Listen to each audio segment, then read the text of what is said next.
morning and hello. I am Tabor. And I am Eli. And we are the Hemmings. And welcome to beautiful Palisade Tahoe in the great state of California. And this is brought to you by Mountain Outpost. That's what we're streaming today. So why are we here? We are here for Broken Arrow weekend, and we are getting everything kicked off with the Ascent. So what is the Ascent? What are we watching today? The Ascent is just a vertical race. We are running just straight uphill. We do have a slightly modified course from what is the typical, because we have 80-mile-an-hour gusts up top and 55-mile-an-hour winds. Super windy up there.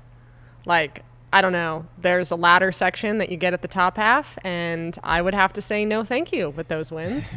So yes, for runner safety, they did have to make the really tough call that it is not safe to be up on that ridge.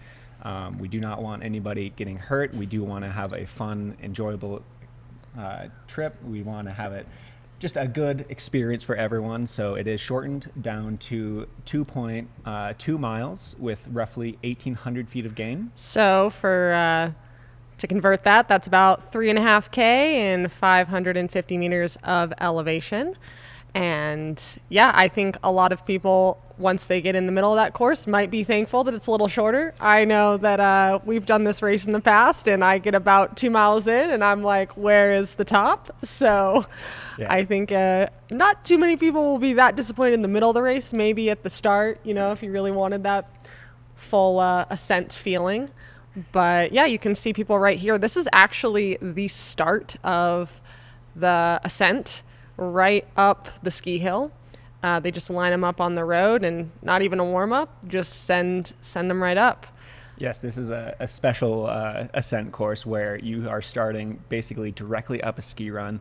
There is, again, like Tabor was saying, absolutely no warm up into that. It is directly uphill, straight into about like a 25% pitch, where it is so easy to get into that red zone. And if you know anything about altitude training, which Palisade Tahoe is in altitude, we are about 6,000 feet above sea level here. Ouch. And it is hard. Once you go into that red zone, it is so hard to come back out of it. So I think getting up to the top of this little ski slope here without going too hard is kind of the name of the game here. Yeah, and also looking at this beautiful live stream, we want to thank North Tahoe for making this possible, and that you get to watch all of these incredible athletes compete. So maybe we should talk about what people are competing for. What is on the line, and why are we making such a big deal out of this race to kick off the weekend of Broken Arrow?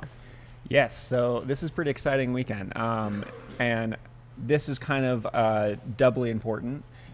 First off, this is a World Mountain Running Cup event, which is part of a 15-race series this year. Yep. And so you have racers coming for that, trying to gain points doing that. But then we also have a qualification for Team USA for the vertical at the World Mountain Running Championships this year. Yeah, so that means pretty much that the top 4 men and women in this race that are U.S. citizens will then get a qualification spot to then go to Spain in September to compete in Worlds.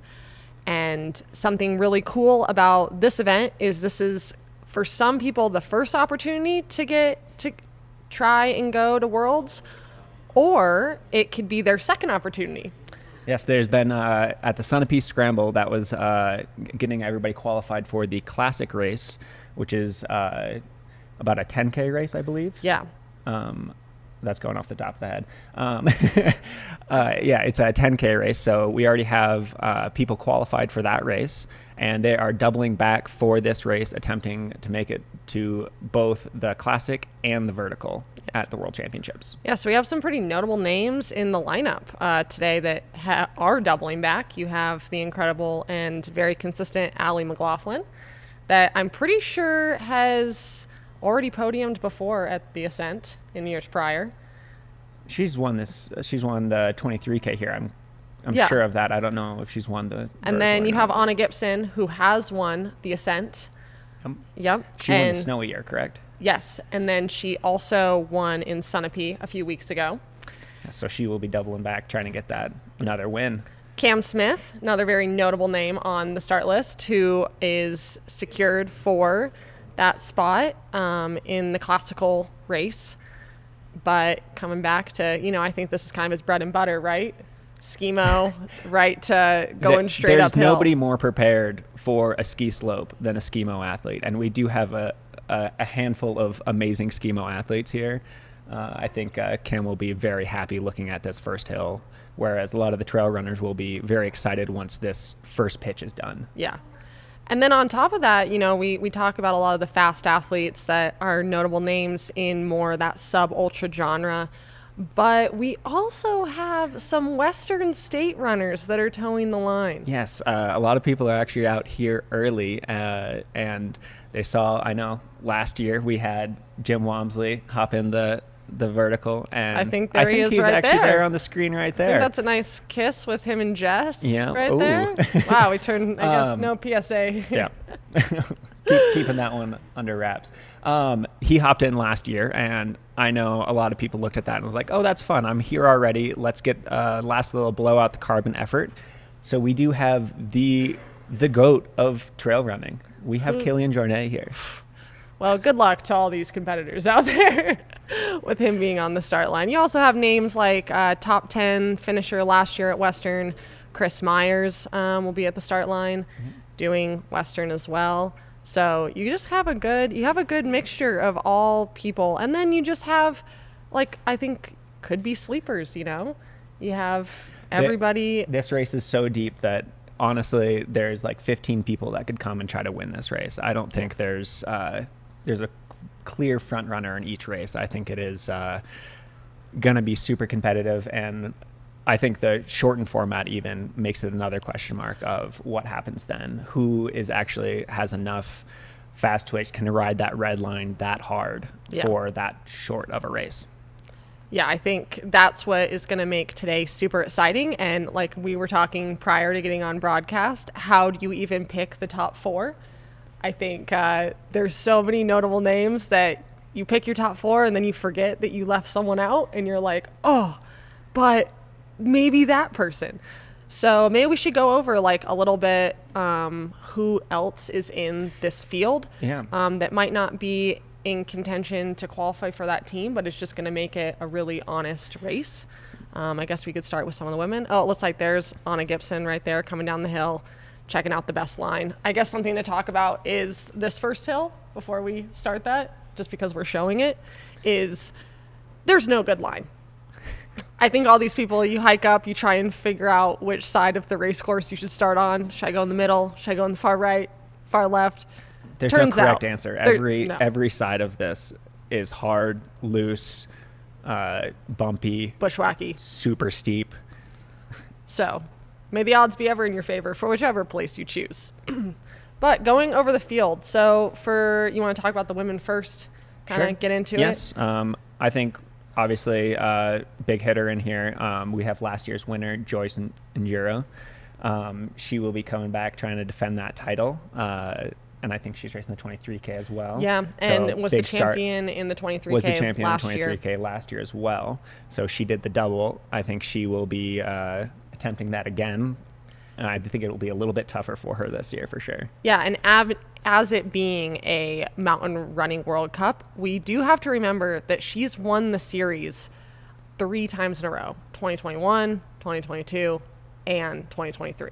That's amazing. So if someone is looking to put a stamp on her dominance yet again, I think today's a great day for her to do that. Then moving on, we have Anna Gibson. Again, she's won here before. Obviously in shape right now. Shows that she's in shape. I think she's going to be a tough one to beat as well, and going to give anyone who can hang with her a run for their money. Then moving down the list, we have Allie Mack. 2022 world mountain running champion, towing the line. There's been some, she had a great showing out at Sunapee, making the team, which I don't know how many teams at this point she's made. That's a great question. We do need to actually ask her that. How many teams? I don't know if I've sleuthed enough on the internet to find that number, but it is There is one more person that I know has been on more teams, but we'll talk about him later. Look at this duo. We got some matching outfits out here today. People have smiles on their faces now, but give it 10 minutes into the race. And then we also have Rachel, and I always say her name wrong. Do you want to give it a stab at her last name? Tomazic? Yeah, sure. I'd say Tomahawk, but like I know that's not right. But I just give her a hard time anyways, so I'm glad you can pronounce it for one of us. She was 11th at the U.S. Mountain Running Champs a couple weeks back, and so I think she's here probably with like a redemption feeling, right? Like she's more than capable of doing that race, but I think definitely wasn't the race that she was looking for at U.S. Mountain Running, so she does want to be on that team. She does. So she will be fighting for one of those top 4 American spots. Yeah, and then you just have like some other notable names in the trail running space. Like you have Hillary Allen's going to be out there today, Amanda Basham, incredible, if no one knows it, Jessie Diggins. Nordic skier taking it to the trails. I believe she's doing the triple count. Oh. So that is all 3. There's more than 3 races. Yeah. It is the Ascent, the 46K, and the 23K. Yeah, and if you're not very familiar with her, she's an Olympic gold medalist, 7-time Nordic World Ski Championship. So that right there would put fear in to me if I was sitting on the start line. But then you have like Janelle Lynx. She won Broken Arrow 23K. I think she is always a dark horse for me. Like you can never count her out of a race. I think she's one of the most talented runners. You just never know what she's shown up to on the day. Yep. You have someone like MK Sullivan that she's, I believe, 23 weeks pregnant, maybe. I could be wrong. Still just an absolute competitor. Doing the Ascent. She's going to crush it. I know she is. I love it. So then on to the men. Unfortunately, there was Patrick Kipniego was last year's winner on the start list. Don't know why, but he is withdrawn. I believe he just is choosing to focus on the 23K. Okay. I think he's wanted to put all his eggs in one basket, not kind of. I don't want to say like use up the energy because you do have a day between, but I think he wants to make sure he puts his stamp on that being a Golden Trail World Series race. I think he wants those points. Yeah, and then what we already talked about, Killian. Yep. I don't think he needs much of an introduction, but people think of him. Not, right? Yeah, people think of him long distance, but then you have to remember he's a 10-time Sears and All winner. He's won Zagama 11 times. I think kind of one of the things that you have to remember is I think he has the fastest time for a VK, a vertical kilometer, in under 29 minutes. I think that's kind of one of those things that we forget because we think of him as, oh, this guy wins UTMB. Oh, this guy wins Hard Rock. Oh, this guy does a 4-week project in the Pyrenees where he's going up all of the mountains. And then we have Philemon, training partner, I believe, to Patrick. Yep. And was he in the podium last year for the VK? Not for the VK, but he was on the podium for the 23K. Okay. So, again, contender. Yes, absolute monster. I think he's kind of always fighting to try to get out of the shadow of Patrick. Patrick's had a little bit more success as he came early into the trail running. Philemon's obviously had amazing success, but I think he's been overshadowed a little bit, and I think he is fighting to get out of that shadow. Yeah, then, we couldn't not talk about this man on the start line, Joe Gray. This is who I was saying has more world championships than who's gone to the world championships more than Ali Mack. Yeah, he has been like the national champion in many different forms. Yeah. I think 25 career. Times. He has a Wikipedia page. So if we could just take a moment of appreciation for that. I mean, absolutely. He is absolutely a legend of the sport. He is, I don't want to say slightly older because he can still drop me on a hill, but like he is slightly older, but he is not slowing down in the slightest. No, and I think we'll see that today. Yeah, I think you'll see him fighting with the top dogs no matter what it is. I think this is a race that he can win. Yeah, because he just got second at the Mount Washington road race, which it was a sprint finish. I think Yep. him and first were decided by 2 seconds. So you could practically say a win almost there. So he's still like mixing it up with these big dogs, even as a Masters runner. I think one of our favorite people, the mullet, The mullet. Slim, Christian Allen, absolute monster. He's had, I don't know if he's had a bit of injuries leading up early this season, but it seems like he's back to form, running well. Yeah, I think this is something that he can do really well at. He had the famous sprint with, I don't know how to say Mika's last name, if I'm being honest. You should really work on your French. He had the amazing sprint with Mika last year, up the snow steps to the final. I believe that Mika got the best of him on that day, but we know that those two are going to be going neck and neck again. Yeah, then a really fun name to throw in here is Sam Chalinga. For those of you that don't know, more notable on the track, he's your 2010 NCAA record holder. He also was 6th in the 2016 Olympic trials. So he's in the mix.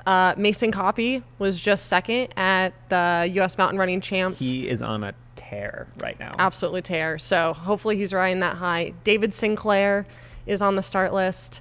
Never can leave out his name on a vertical K. He was just immediately behind Joe Gray at that Mount Washington hill climb. Yeah. Taylor Stack is in the field. He was a D2 runner. And he is another one of those that is going for. Oh, look at this. The Taylor Stack is there's Killian the right there. team. Andy Wacker, another notable name on the start list, just the ageless wonder, never ceases to amaze me. There's the mullet. Remy LaRue, another monster out here. Ali Ostrander. Ali O, just also racing. Oh, we got some poles. Okay. You know, we saw Jim using poles last year. Yeah. What do you think the benefits or downsides of using poles on this course are? You know, I think for the women, it's scary for the men to have poles because that's all that I've realized. But I'm not proficient enough for poles. Maybe if someone like Cam, who's used to using them in Skimo, I think could be really beneficial. I think it would have been better for the longer distance. Okay, yeah. I don't think I saw Cam with poles. I did see Ryan Becker out there with poles. Okay. I don't think Cam was using them. So he obviously elected that. I think he elected that the rest of the course, besides this first hill, is probably faster without. Mm-hmm. So maybe he knows something that we don't. He's a master with poles. So. Yeah. Well, we're almost a minute to the start. You can see good line of spectators. Great filling up of participants getting ready to start off their Friday morning in one of the best ways possible. So it'll be fun how this is going to play out, especially with the shortened distance. And again, just super thankful that North Tahoe is making this possible for us to watch, because I think such an amazing event. It is, yeah. And it's a great way to open up this weekend, get everyone excited, and kind of warm up the course for everybody. I think there's nothing like the feeling of a VK, at least from our experience. We've competed in this twice, and I think every time you learn something new, even though if it's short or long. And I think it's a really cool way to bring the community together to show that trail running isn't just 100-milers either.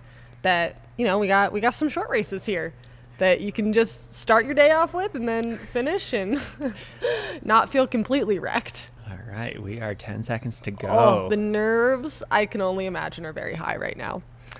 At least mine have always been at this start line. You have a flat 5 feet until you get across that road, and then you go straight up that hill. Yep. Looks like Brennan is running out of the way here.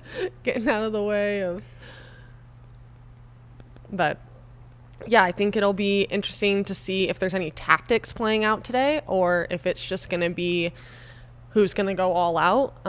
Looks like they're underway. Yeah, I definitely think there's going to be a few flyers off the front on this hill, but I think those who underestimate this first hill are going to go into that red zone, unable to come back out. And when it does get a slight bit less steep, they're going to have a hard time pushing that pace and keeping that pace up, when others that have maybe taken it a bit easier on this hill, not that you can ever take this steep of a hill easy, they'll catch up and really show them how to run.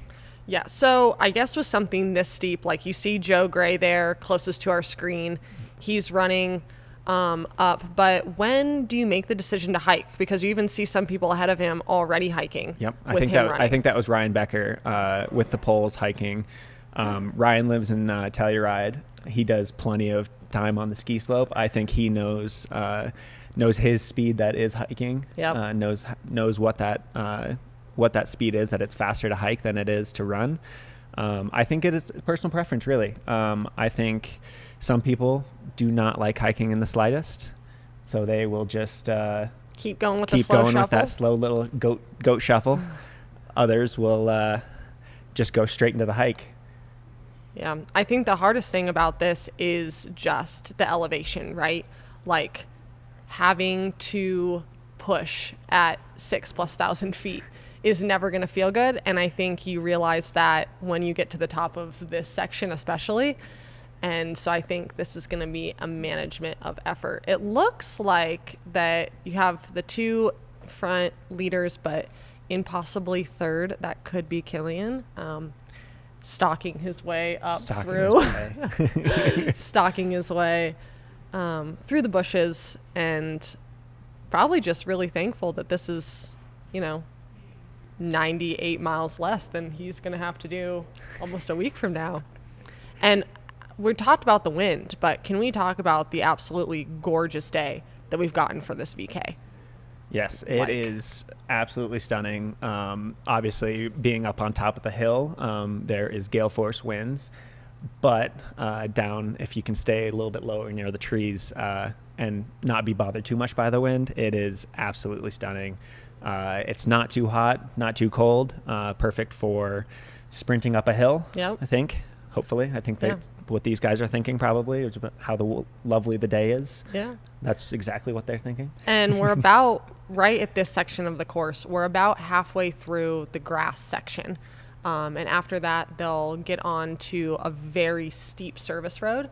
So it'll be nice to see them having probably some more room to pass. As you can see right now, it kind of bottlenecks right here. People get into formation and are just, I think, biding their time a lot right here. Just trying to not, fall down, not get, a gap. But I think once you get on the road coming up, we will start to see that separation. We'll be able to see who's feeling it after this hill and who still has some really solid legs. This is, as they like to say in Europe, full gas. It absolutely is. Like, there is no waiting in a slightly over 2 mile race. There's no saving energy. There is maybe slightly being a little bit smarter on that first hill, but there's no conserving. This is these guys are all trying to find that red line, and I think we'll see pretty soon here. Some people have stepped over that red line, and some people are happily underneath it. Yeah, so now you can see they're on the road. I think you're going to see the difference between boys and men right here. And it'll be interesting also, like, where the ladies are, how far up in the field they can move. I always know from personal experience, like, being on that steep hill at first is really challenging because you have some of the sub-elite men that you're running with, and it's just kind of a mosh pit of sorts. And so it'll be interesting how each of the women navigated that, because I feel like the men at the start, like, they can kind of gauge where everyone is because you guys are all up close to one another. Whereas the women were, like, intermingled with all of the guys. So it's really nice when you get on this road that you can see and have space and be like, oh, this is where I am right now. This is where the other women are right now. And as you can see, they're not running slow. This looks very flat from this angle, but it is not. No. I'll just say that. So they are running quickly, but it is not flat running by any means. And this looks, they'll be coming up here. This is where they intersect and get back onto a bit more of single track. So yeah, it'll it'll start to get really, really interesting once you hit single track. It does look like we have a clear group of 3 right at the front there, and then a few stragglers off the back. I don't know. Do you want to take a guess of who those 3 no ants on the road could possibly be? There's no way I could take a guess on who those 3 ants on the road are.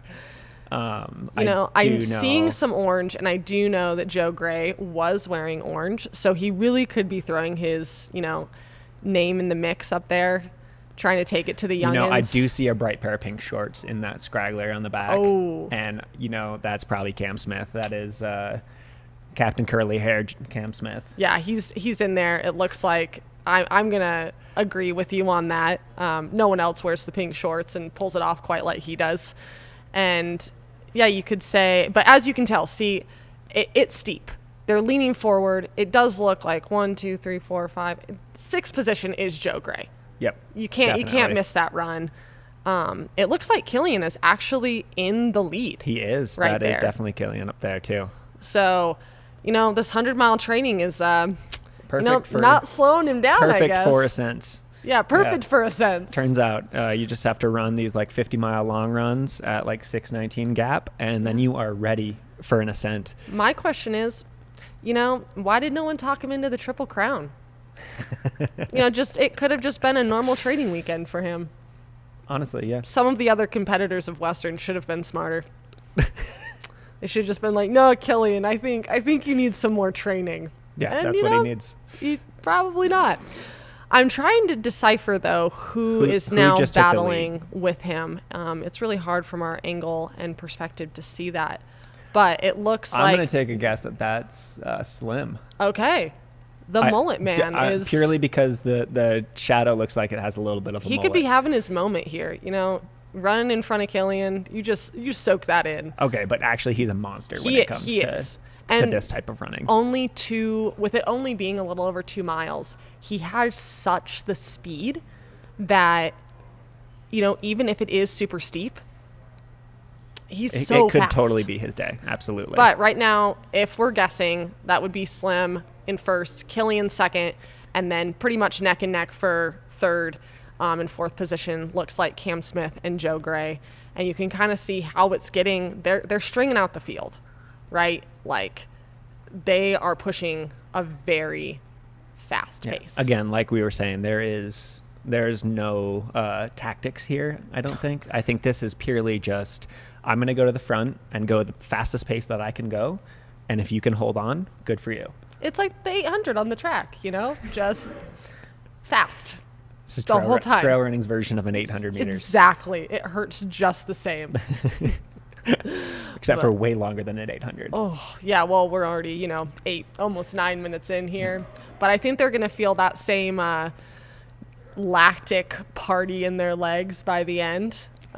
Just like the 800, you lean forward and you hope for the best and that your legs just keep propelling you forward. Mm-hmm. I think that 10-minute barrier is right when it starts to really hit and see if we see just who went too hard off that gun. Yeah. So I believe this is the high point, KT22, and where they'll end for the day due to the winds and safety concerns.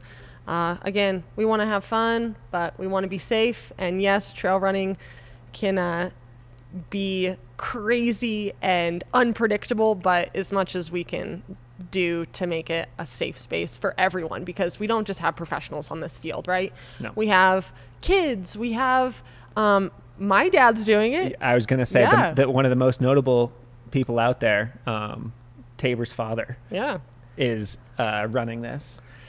And it's a good thing I hope he doesn't win, because he can't get drug tested. No. That man will test positive. He is on a cancer treatment right now. And so he is on a slew of drugs. But he wanted to see what this was all about. So it's for everyone, right?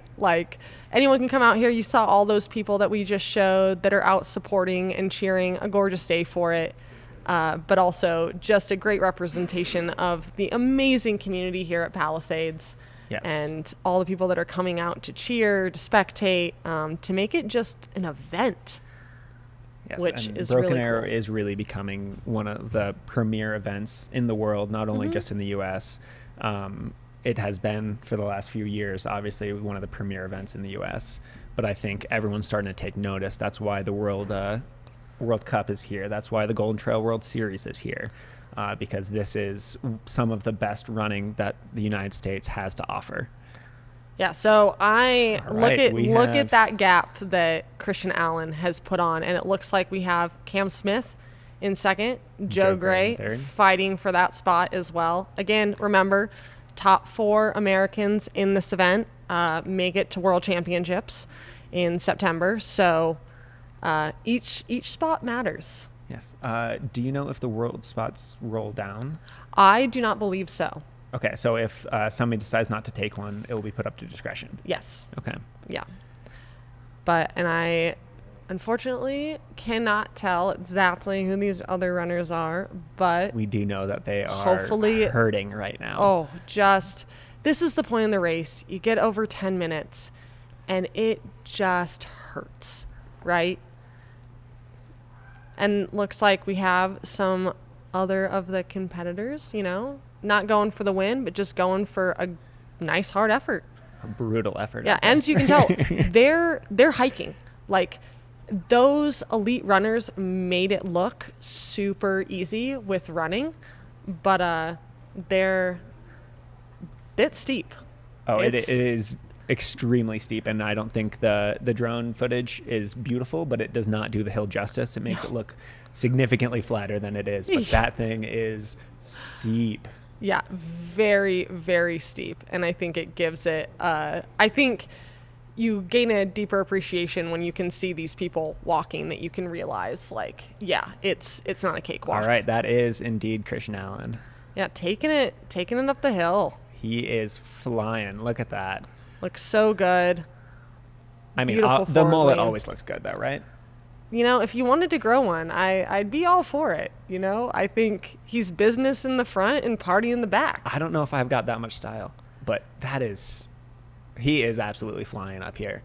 Had a little bit. Did you see where Killian was? Because Killian was right with him for a minute, and then it appears that I missed the move. Maybe there was a move put in. But I didn't even see him with Joe Gray and Cam. No, so now, and this looks like Joe Gray. Yep, that is definitely Joe Gray. The man, the myth, the legend, the history of trail running past here. The history and the present, Tabor. I guess so. And then Cam Smith coming up. Is that Tyler McCandless? I think it might be. He also just did GoPro. And David Sinclair. Absolute monster. He is It looks like that is Philemon. Yes, going up the hill. Yeah. So still has some time. Right now they're getting on, getting off the road, getting on some single track, and that is Ryan Becker with his poles. Poles, and then you got Remy LaRue coming up right there, and then I believe was that Andy? That could be Andy Wacker. Yeah. Followed by Taylor Stack. Another, and there's Killian. Maybe the altitude got to him. Oh, it looks like we have Noah Williams. Killian has some bigger fish to fry. He does. In his mind, I believe. So maybe he found that it is just a bit too much trying to do the Ascent the week before. Yeah. So maybe he is taking the foot off the gas a little bit. Could be. Want to save some. He's not trying to make a team right here, so just out for a good time. This is just because he is a here type of race. Yeah, why not? He's here. He wants to have a little blow out the carbon, and this hill blows out the carbon. So I think. But as you can tell, it hurts. This is the point in the race that you've been climbing for 14 minutes. It doesn't feel good. Looks like we have a trail team athlete, Andy Wacker. Spearheads that, has a lot of athletes out here, getting them into the sport, showing them what it's all about, and bringing in awesome athletes in their respective sports and bringing them over to trail running, showing them that this is a amazing, flawless sport that is just so much fun, that everyone has a place in, right? Absolutely. There is a place for everyone in this so sport. I'm trying to see if this could be our first woman coming up. I believe so. I think that is Anna. I believe so. Yep, Anna Gibson going around the corner, mixing it up there. Like, she's within the men's race. She is. And she is crushing, and I just think it shows like she's going to have a great season. And she's already had a great season. Some guys having fun here. They're out for a good time.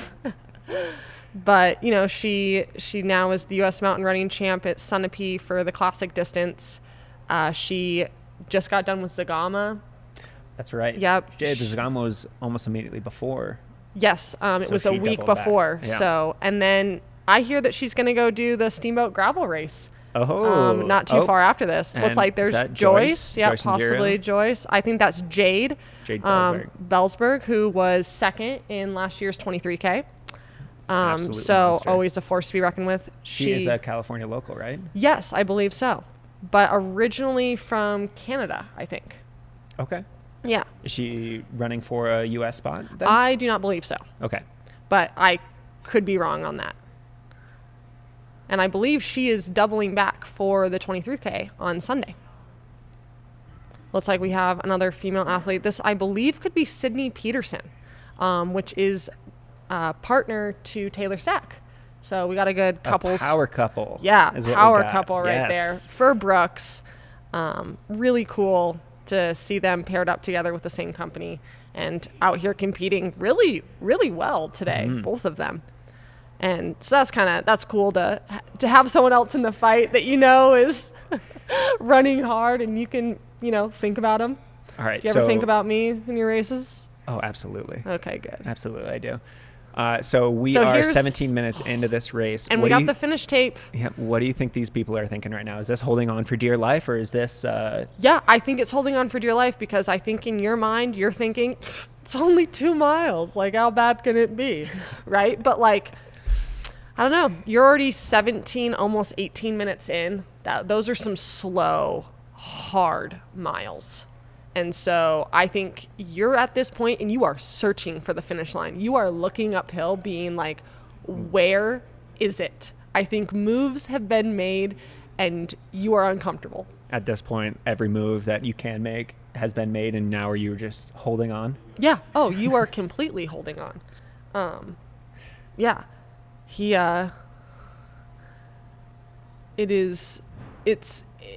I would hate to be in a sprint finish here is all I'm going to say. Yes, so, and I think that's what our leader here is doing. That's what Slim is trying to avoid this year. He got in that sprint finish last year with Mika, and he is just not wanting that to happen again. So he has gone on the offensive early. At that 10-minute mark, he was already pushing. We saw Joe Gray going for trying to reel him back in, yeah. and I think that's the question. Can Joe get back up to Christian Allen? This finish line is going to be a surprise. I really hope to see Slim make it cross first, just because I root hard for him always. But again, a lot can happen. We haven't seen him for a couple minutes, and a lot can change. When you blow at altitude, you blow up, and so you can make a lot of time or lose a lot of time very quickly. Very quickly. Yeah, I think we've all made that mistake. And if not, you should please come race at altitude, just to feel what these individuals are feeling like out on this course. Breathing through a straw. But you can tell it's cold, though. Yep. People up at the finish in jackets. It's definitely different from what these runners are running in. You see these guys, and everybody's just in singlets and shorts. And then these guys stand at the top. That's how much BTUs these guys are producing while they're running. They're moving some air, producing some energy. Yeah. Yeah. And I'll be interested to see how the women's race plays out. We saw Anna up there, we saw Joyce, but it was really hard to decipher maybe who was third, who was fourth. Yep. And a lot of these women have strong finishes. Again, I think Allie McLaughlin, she can really put it on you that last little bit. It just might take a bit to get going. And then you never can, discount Rachel. There is a lot of people. Oh, we got some waving to the camera. Okay, so still in good spirits, even after that climb. You got better spirits than I would be in at this point. Yeah, at this point, I would be that person looking for where the finish is. I'm just saying, there's a reason that Tabor and I are in here this year and not out there. We decided that this style of racing is so hard, and we need to do what's more fun for us. Yeah, as you can see, we have some more people that are using poles. Yep. It looks like the majority is going without, though. Okay. I would say 80% of people. Oh, he's having a party. Yeah. Got some tunes. I was wondering if we could hear what was going on out there. I'm pretty sure. I hope it's the Pink Pony Club, because I have that song stuck in my head since last week. So I want all these people to just be jamming to Pink Pony Club by Chavel Roan. But yeah, look how many people are doing this. Like, it's really awesome. I think that might have been Mercedes. I know that she's doing the Triple Crown as well, and just got done with 100-miler. It's a dance club up there. It's a dance club. We should be there. We should be doing the live stream out commentating with him. You might not get much of a commentary, but be having a good time. Dancing. Yeah, we'd be busy dancing. And look, this. Okay, eyes on Christian? Okay, I think it sounds like we have eyes on Christian Allen here, coming up towards the finish line. Yeah, it looks like. Oh, and Joe is right behind him. This could be what we were talking about, the sprint finish of. I think this is Christian's worst nightmare right now. He has Joe Gray coming up, maybe 15 seconds back. Yeah, he gets a little downhill here, a little reprieve, which for Christian is probably great. He can really open up the legs. Joe Gray has just as much speed as Christian Allen does, I think, though. So I don't know if that's really that big of I know, but look, it looks like he put a gap here. It looks like maybe he heard the cheers of Joe Gray behind him. Watching this video, I think you can really tell how fast he's going by watching the camera runner. Yes. Christian has such a beautiful stride that it does not look like he's running that fast until you watch somebody that does not have that stride run next to him, and barely keeping up. You can appreciate just how fast he's going. But it does look like he put a gap. He might have heard the cheers. He got a little scared. I would be. After, again, last year, it was literally at the tape, I think Mika out-leaned him. Oh, yeah, so he doesn't want that to repeat. But Joe Gray mixing up, and Cam Smith was not far behind there. There was... the back behind. But... 15 seconds back. It's like 15 seconds back. With it being... that fight for second, I think, is not a given. No. Not a given at all. If Joe lets off the gas at all, I think Cam was right behind him as well. Yeah. Again, like we were talking, at this grade, you can lose a lot of time very quickly, but it does not look at all like Slim is slowing down. That man is flying, using the power of the mullet to get across this finish line. And there's the finish line. I imagine he is very thankful to see that, but also to win another U.S. mountain running title for him. Yes, this is a second one. I think it's his second one, yeah. And punching his ticket to Spain. Punching his ticket to Worlds. That's really awesome to see. Didn't quite have it a couple weekends ago in Sunapee, so to see him come back and fight for this one is really awesome. And now we wait for our other finishers to see who else will make that team, but then just who will be in the mix of the top 10. Looks like we got another finisher crossing the line. Sorry that we can't. Again, I thought that was Joe Gray coming up behind him, but I cannot confirm or deny that right now. Yeah, but now they're just streaming in. Very, very thankful probably to be done. They'll have what we like to call the erglung, which is just after going so hard for so long, you get like a nice deep cough going on. And it'll be also interesting to see what women we have gonna mix it up. Yes, and honestly, Anna was not that far down in the men's field. No. She was not really that far behind these guys, so I think pretty soon here we will be seeing the women come across, getting those spots. No, I think we will easily see a woman go pretty well under that 30-minute mark. Yep. So with that much of elevation gain, and with it being so technical in the beginning of this race, that is very impressive. And it's just another stamp on, she is one of the best sub-ultra runners that we have, not only in the U.S., but in the world. And same with Slim. And the team that we're about to send is going to be pretty darn incredible. Absolutely it is. I think this will be on a second team because she's going in the Classic. Yep.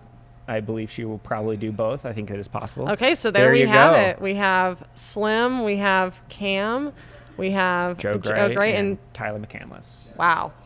That is a fantastic team to be sending to the World Championships. Yeah, they will. And, that's a lot of Colorado people. It is. So but those rocks look small there.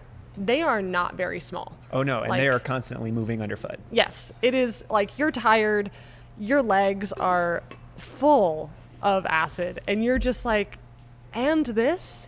Like, you get it all on this course. You've gotten grass, you've gotten single track, you've gotten steep dirt road, and at the end you just get kind of the gnarly, chunky, what I've heard called baby head rocks, because they're not large enough to boulder hop, but they're not small enough to just like feel like pebbles under your feet. So yeah, more runners just leaning forward, hoping for the best here. Is this Kayleigh here? It might be. We've got a pack of people on, wherever Kayleigh goes, there's an entourage following. So I think definitely this is him. I think he probably just made the decision.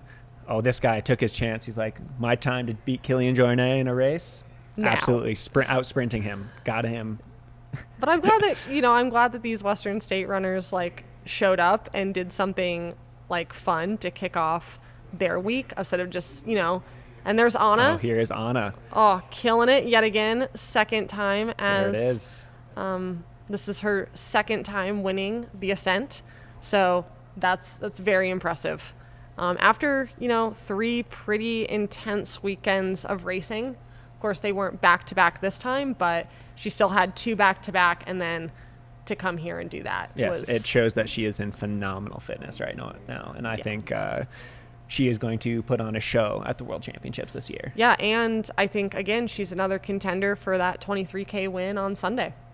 Oh, absolutely. Yeah. I think Golden Trail World Series race, she is going to be trying her darndest to win that one. Yeah, it'll be really interesting to see who our second female is. It's going to be coming across the line. Could it be Joyce? Could it be Jade? I think we just have a lot of question marks, not really getting to see much of the women's race unfold. And so it'll be quite a surprise.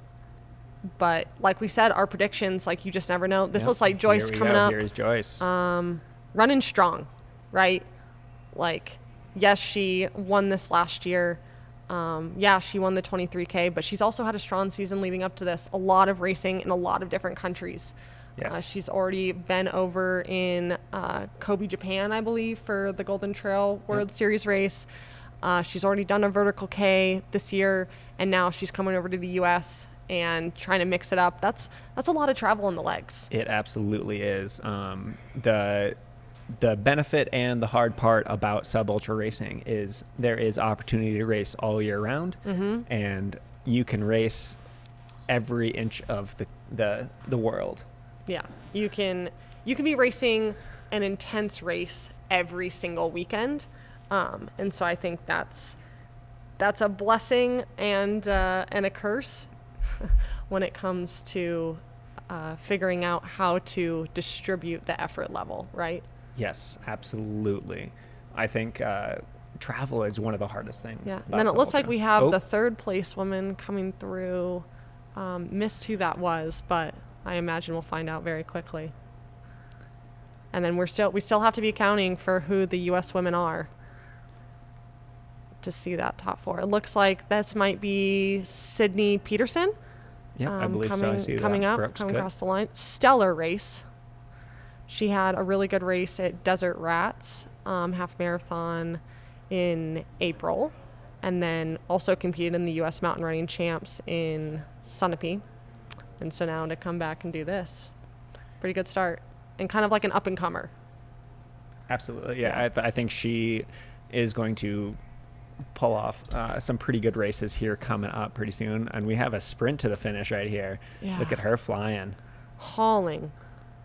You know, I do not recognize who that was. It was hard for me to see, but oh, yep. Talk about another sprint. Yeah, another sprint finish. And again, my worst nightmare in one of these races is a sprint finish. Yep, I think this is Jess, so significant other to Jim, having a great day. And I believe she's racing. She was here last year. Yeah, she got a top 5 finish in the Ascent last year. I believe she's on the start list for tomorrow's 46K. Oh, here's Janelle Links. Janelle Links, again, always sprint for the finish. Oh, and Laura Hamilton, part of the trail team. And, oh, yeah, I think it looks like they're having to push up and over. And that just seems so hard to, like, turn your legs over after going uphill for that long. I think you can just see the pain on the face in this camera. You can from at that point. From the drone camera, you couldn't see quite the look on these people's face. Like we were talking, the desperation to get to that finish line. 30-minute race is just so hard and so tough. And these people are just pushing. Well, yeah, I think that's why you wear sunglasses, right? To hide the pain. You hide the pain with the sunglasses. You know, you still want to maintain looking good a little bit, but no one ever likes that race day finish line pic that they always want to send you. They're like, purchase me now for $23. But yeah, people are just streaming in now, right? I think you're just getting. You can see some people using poles, you know. Did it help? Did it not? I don't know. Maybe it helped them personally. We didn't see anyone in like the top 3 using poles, so I kind of wonder if that was. But I do know those 3 guys that were up there are non-pole users. So. Yeah. Well, as you could see, just again, thinking back to why they shortened the course, you saw those flags right there. You can see them blowing. They're whipping in the wind, and even down here in studio, looking outside. The trees, they're blowing hard. It's probably very windy up there as well. So adding another factor to it looks like that was Addie Cornish, another up and comer that's getting into the trail scene. I think we have a lot of new, young, bright faces coming, you know, out of the ranks of both high school and college and coming. This is Amanda Basham, an absolute crusher, mom of 2. Best calves in trail running. Oh, hands down, best calves in trail running. She's doing the Triple Crown yet again this year. I believe she won it last year.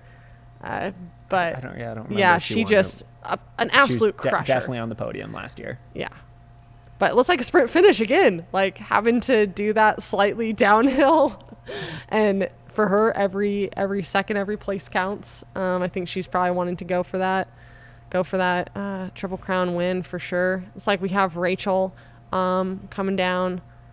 A good strong day, and then I believe she'll also double back for the 23K and get as many points as she can for that Golden Trail World Series, because those points are up for grabs as well.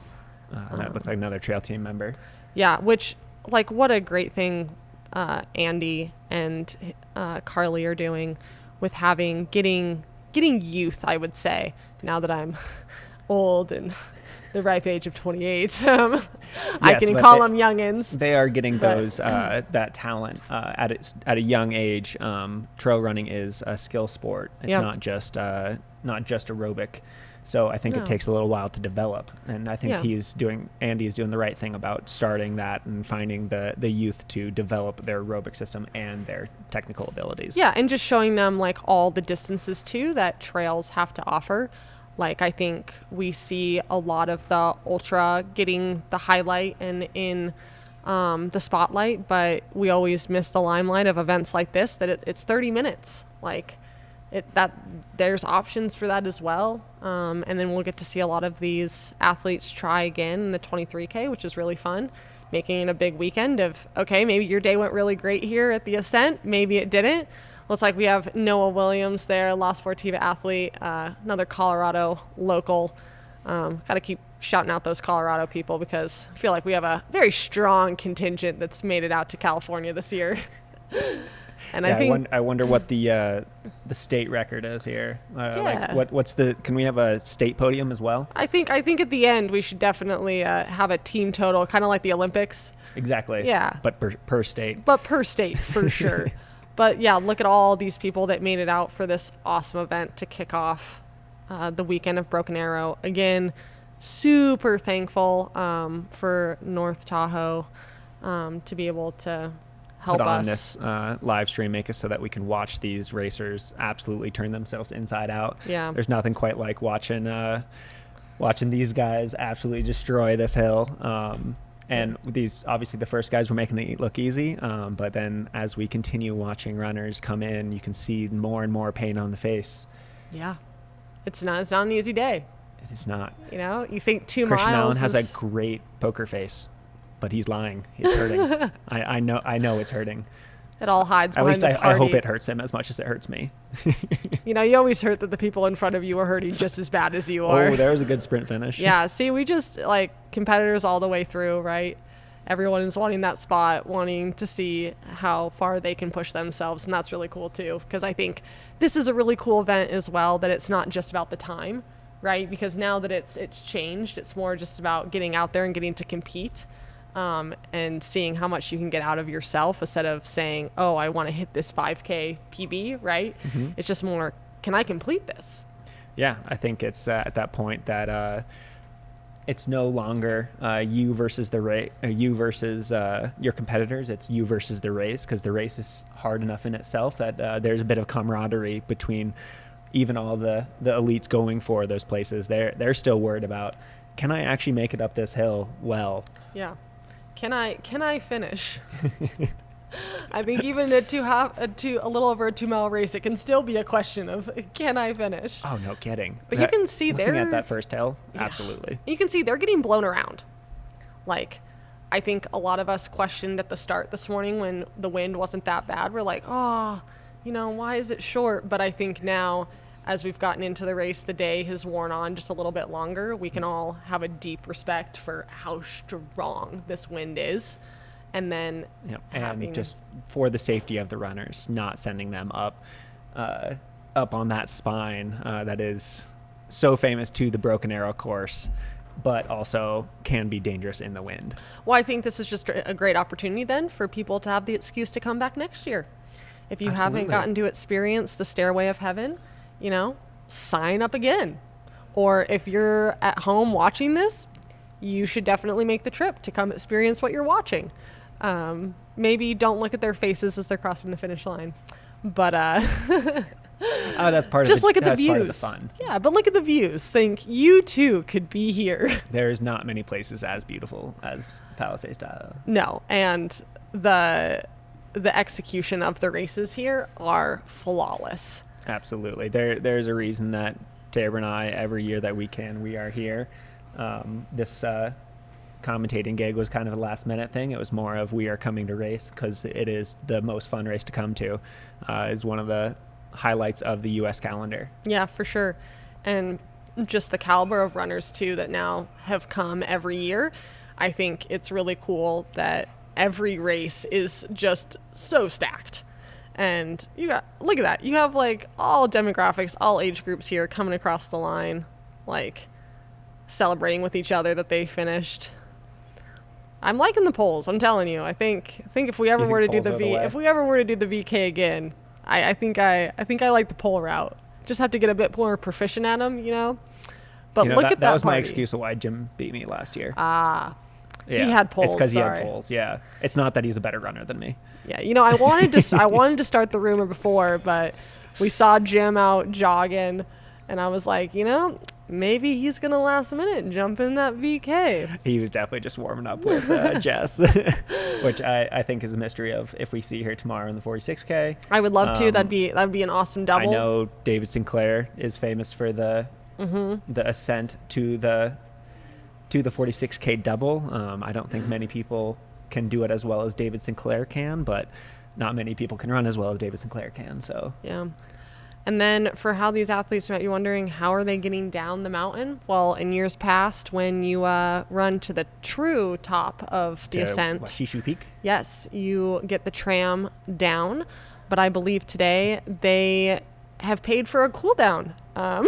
So they get to run back down the service road, down here to the base. Again, with the winds, it's pretty dangerous to have you up there. I don't think they want you to put you on the ski lifts just because of the wind. Want to make sure that everyone's safe. Then they get to enjoy the views on the jog back home. Yeah, see, they earned their downhill. There is a nicer downhill than straight down the ski slope. But see, they earned their downhill. They went up the hard way, and they can go down the easy way. Yeah. Which they're probably very thankful for some downhill after we're looking at 41 minutes now coming up, and that's a long time.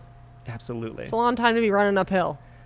And I think you can kind of appreciate how fast the top runners were running when you see all these runners are still running quite well. They're running quickly. Yeah. And they were almost 20 minutes behind Christian Allen. I think that just shows, mind-blowing, how fast they were going. And I'm thankful that we got to see the cameramen running next to those elite runners, because it just puts in perspective how well they move uphill. Yeah, we just have more and more people coming in. I'm still waiting to see my dad. Where is he? I don't think Sean, the big shooter Scholl, is moving so quickly up this hill today. Yeah, we took bets on if he'd break an hour. We're looking at this clock. Maybe he will, maybe he won't. I'm taking a bet he won't run down this hill. Oh no, he's walking. He's for walking sure. that part in. Nah, he's gonna get someone to give him a ride down for sure. Oh no, that was totally just him. Good job, dude. What? No way. Well, 42 minutes. There you have it. Wow. I'm just impressed. Absolutely. I'm not even mad at this point. Not even mad. I'm just impressed. Okay, so yeah, we do have official times there of Christian Allen, 23:49. Oh Joe my Gray. gosh. Yeah, and then, it was Anna to Joyce to Jade, but still keeping a lookout for who those top 4 Americans were that can celebrate making that team.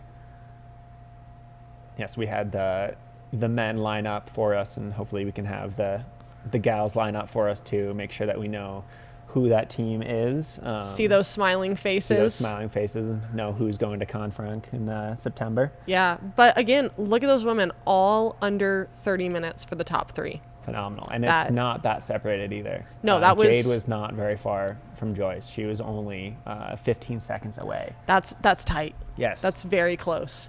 And again, when the men's come back up, just seeing even that battle that, Slim had that gap, but 2nd through 4th, that was tight. It mattered till the end, right?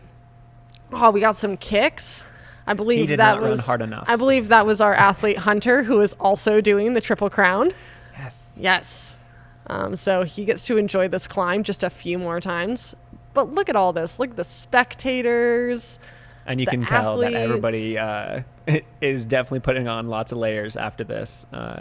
After you finish going up the hill, you have been putting out all those BTUs, keeping warm. Now the wind is getting to you. You're like, oh yeah, it is actually pretty chilly up here. So I did get intel from the amazing Danny Marino. She's always helping us out here because she is much better at with her podcast. She always has the best intel. But it says that the U.S. team looks like it is Anna Gibson, Sydney Peterson, Hillary Allen, and Jess. Awesome. Yeah. So fantastic. That is a great team to send. Quite the team to send to Confranc. Wow. What a great day of racing. Is Hillary Allen also racing the Triple Crown? I am not for positive on that, but that would be pretty cool to make the team. It would be phenomenal. That would be a good story. In the middle of the Triple Crown race, I made the U.S. mountain running team for Worlds. Monster. Yeah. And I think she's also, on top of that, she's also going to be speaking at TrailCon. Yep. So she has a full couple weeks coming up as well. And, Jess is probably maybe a little thankful that she doesn't have to crew after a big weekend if she's racing a lot of these races too. Yeah. I did just see another technique there. So we were talking about whether having poles or no poles is faster. Yeah. So one guy took the middle route and took one pole. Huh. Do you think that's fastest? I just think I'd feel lopsided. But technique. I think There's no wrong answer here. No, there is no wrong answer. Is there a right answer, though? I also don't think there's a right answer. I think it's whatever fits your fancy in trail running at this point. I've seen some incredible things, and everyone ends up usually doing it differently. I think, though, for like that first initial part, if you're not trying to run up it, like I don't think a lot of people have the ability level, including myself, to run up that first steep bit. Mm-hmm. So I think it wouldn't be the worst idea to have poles. This last section might be a little annoying with the rocks, just because it is hard to get that traction on those big. Yep. We did see Ryan Becker pretty much leading that first hill. And I think he was one of the few elite men that brought poles. And I think it made a big difference on that first climb. And then once they got to the road, maybe it was a bit of a hindrance. Yeah. And so you might be wondering, like, if you're looking at results, where those women stacked up in the midst of the overall field, because with Joyce was second. Yep. Overall, Jade was third. And then we have a Ecuadorian athlete that also was there. So it went down to 7th place for U.S. women to make that team. Which is amazing. So, it shows the depth here, right? Yeah, but also the international field, like getting those international athletes is really cool that they're making the trip across the pond or up to the U.S. to come and experience it, and getting those deeper fields is really cool that it's not, these aren't just U.S. deep races anymore. And that's an awesome thing to have. And we're seeing, a lot of Americans go over to Europe to race, but it is really nice for us to not always have to go over to Europe to race the best in the world, and that they're also coming over here now. So that's pretty fun. Well, I think even just having like live streams like this, you can actually see how beautiful the area is, right? Mm-hmm. Like this is gorgeous running. And I think you'll see that all weekend of this is just a world-class place to run. And so it's bound to bring people all over the world here. Yeah. Well, without live streams like this, it was just word of mouth, right? And now you can see and be like, oh, wow, I want to go there and run. And I think you're seeing that with how many people are out, how many people are getting to enjoy this experience and this day, and the wind. Yes, a delightful surprise for us, but it is bringing in some interesting weather for us. I think tomorrow will be a surprise. I think tomorrow's supposed to be the coldest day after this. Although I'm pretty sure many people, including myself, are happy that it is not quite as warm as last year. Yeah, I think when you see in the 60s or in the 50s, I think a lot of people are more thankful than seeing the 80s for this event, because as you can tell, like, you're super exposed up there. You're not running through trees. You're above tree line. You're getting beat down by the sun, the wind, any of the elements or conditions. But we got high fives across the line. Broken Arrow Sky Race. You are racing across the sky. You are. You can touch it almost, especially on the Stairway to Heaven. You feel like you're quite up there. And then, like, these people, too, they can turn around behind them, and they'll be able to see all of Lake Tahoe. Yep. Which is absolutely stunning. So blue. So crazy. But, yeah, look, again, immediately getting clothes on. It's cold up there. And they even have the bell up there. So if you don't know, ring das Bell. Big tradition here at the Broken Arrow Sky Race. At the finish line of the the events that finish down in the village, they have it hanging up, and you ring das Bell. The finish line is the bell. It's not over till you ring the bell. Yeah. which is so fun. You know, it marks like you did it. It's like your own personal celebration for everyone who crosses that line, which is great. But they're still coming in, running strong. Like, we have seen every single runner here just like crushing it across the line. I am just so impressed by everyone who does trail running. And I think it'll be super exciting. I'm not sure if we're going to get some interviews, I believe, here shortly. We'll end up getting trying, whether or not we can or not. Track down those fast people. Fast people are really hard to track down. It turns out they're pretty quick. Yeah. you gotta have quite the elite person to be able to catch them. And as we see here, it is pretty chilly up there. So I think they're probably trying to get down the hill as quickly as they can. So yeah. Whether or not we can wrangle them. But then we'll get to hear the raw feelings and see how it really went down. Maybe what each of them were thinking as things were progressing through the race. If there was some doubt what the belief was like, it'll be very interesting to hear their perspectives.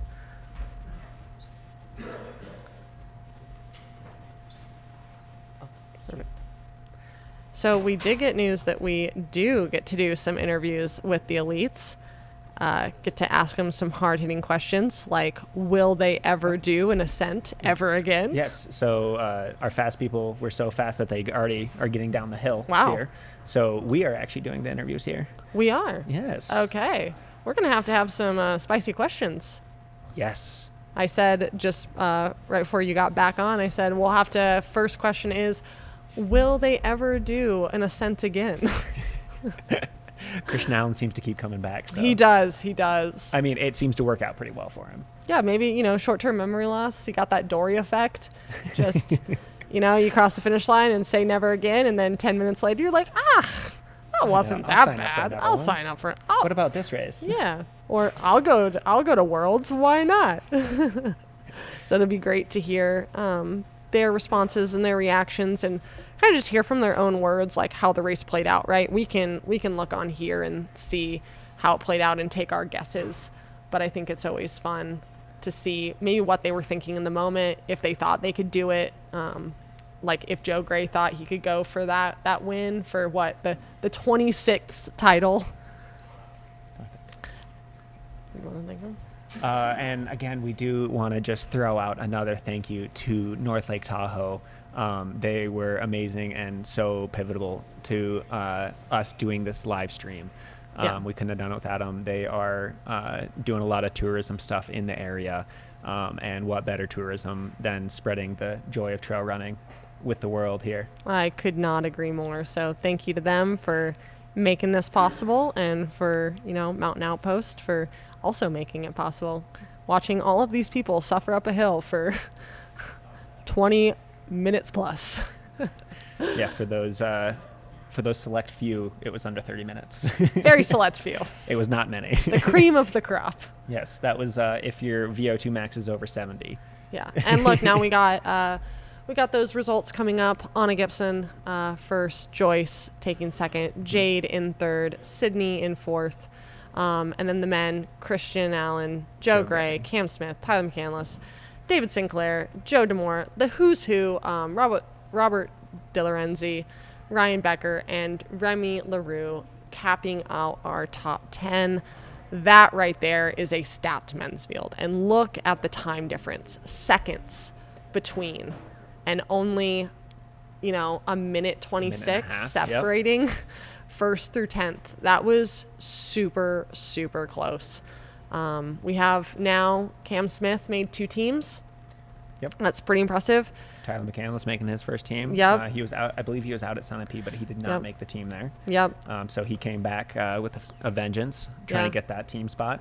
Joe Demore, that's a really cool story. Him and his brother, both fantastic runners, Seth and Joe, out of Colorado. They have been in the trail space for a long time. Always showing up to races, always putting themselves in the mix, every single race.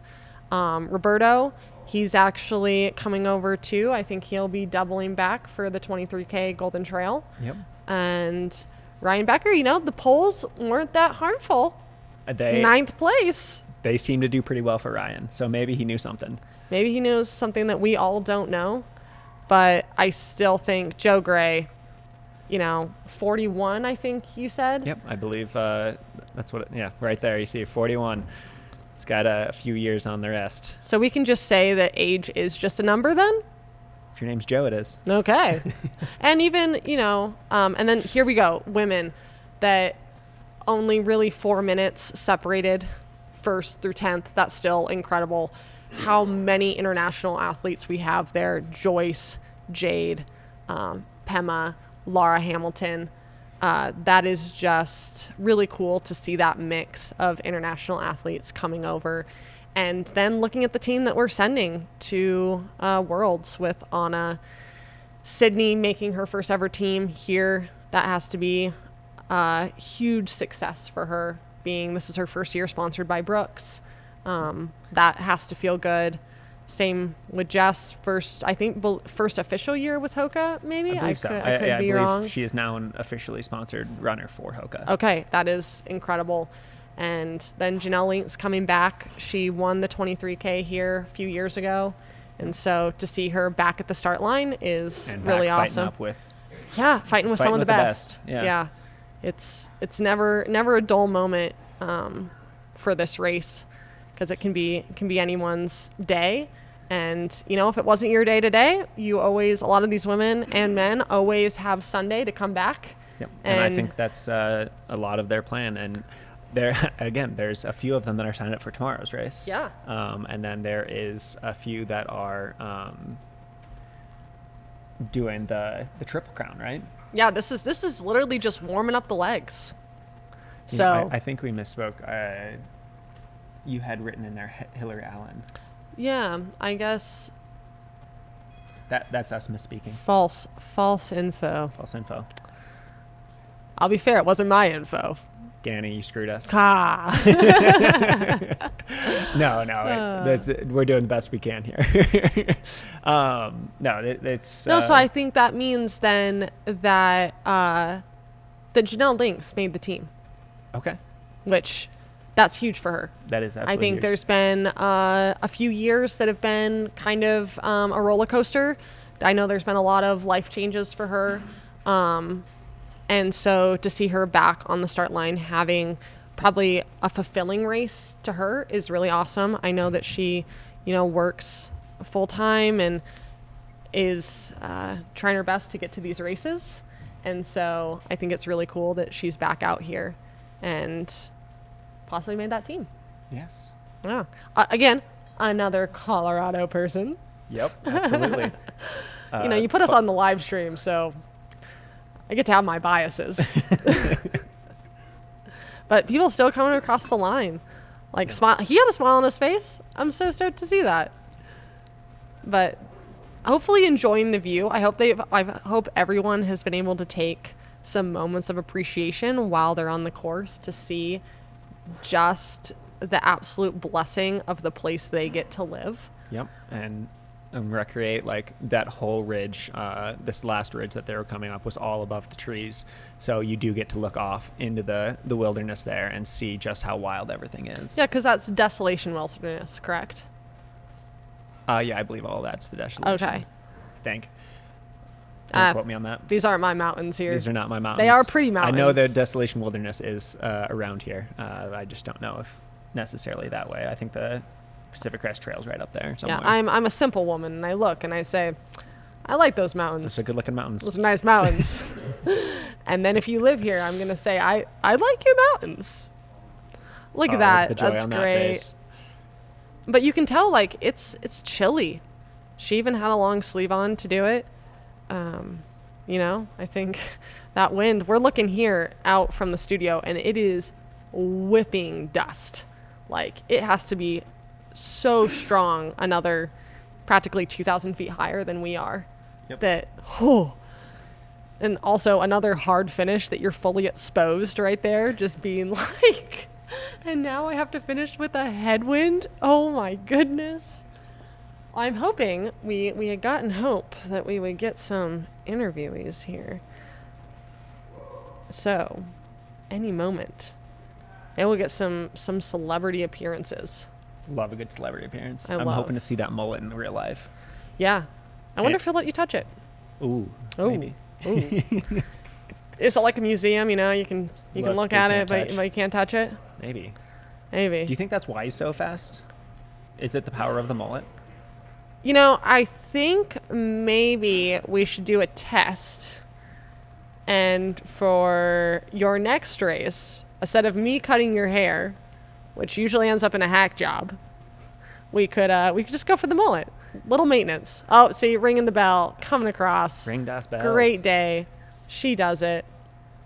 But I think we're going to get some people coming in, going to get to do some interviews, talk to the people that some made their first Worlds team. Yeah. Or, like Joe Gray, he's made his, we'll just say 100th at this point. We don't know. He makes every Worlds team. He does. He always, I think the cool thing is every time he toes that start line, he always shows up. And I think that's getting harder and harder in our sport because it's just getting deeper and deeper and deeper. Every single year, every single race. And he keeps showing up. He really does. Like, it doesn't matter what race it is. The man is a legend for a reason. Yeah. And I think it's really cool, too, to see someone like Cam. He has a full skimo season all winter. He's on the U.S. national team for that. He's racing over in Europe. He's being really specific with that training. And then to have him specifically come over and then have a full trail season is a really absolutely phenomenal. Yeah, cool demonstration of the dual athlete. And it's a really cool story with Cam is the last few years he's had injuries, surgeries, all that he's been coming back for. He kind of went on a little bit of a revenge tour was what we were calling it, because a revenge of love or joy tour, I believe he called it. Tour. Yeah. Okay. He was just so joyful to be able to run. Yes, and he came to the trail season and raced. I think it was like 7 weeks in a row. Yeah.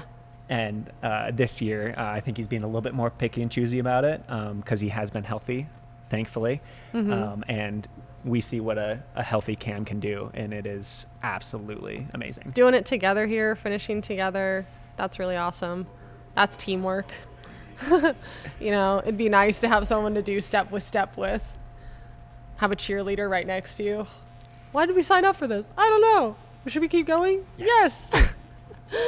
The finish line is always a very nice sight to see, whether it is 30 minutes of racing, whether it's an hour of racing, whether across the weekend for some people it's going to be 5-6 plus hours of racing. You could just see the joy on that finish line of a lot of these people.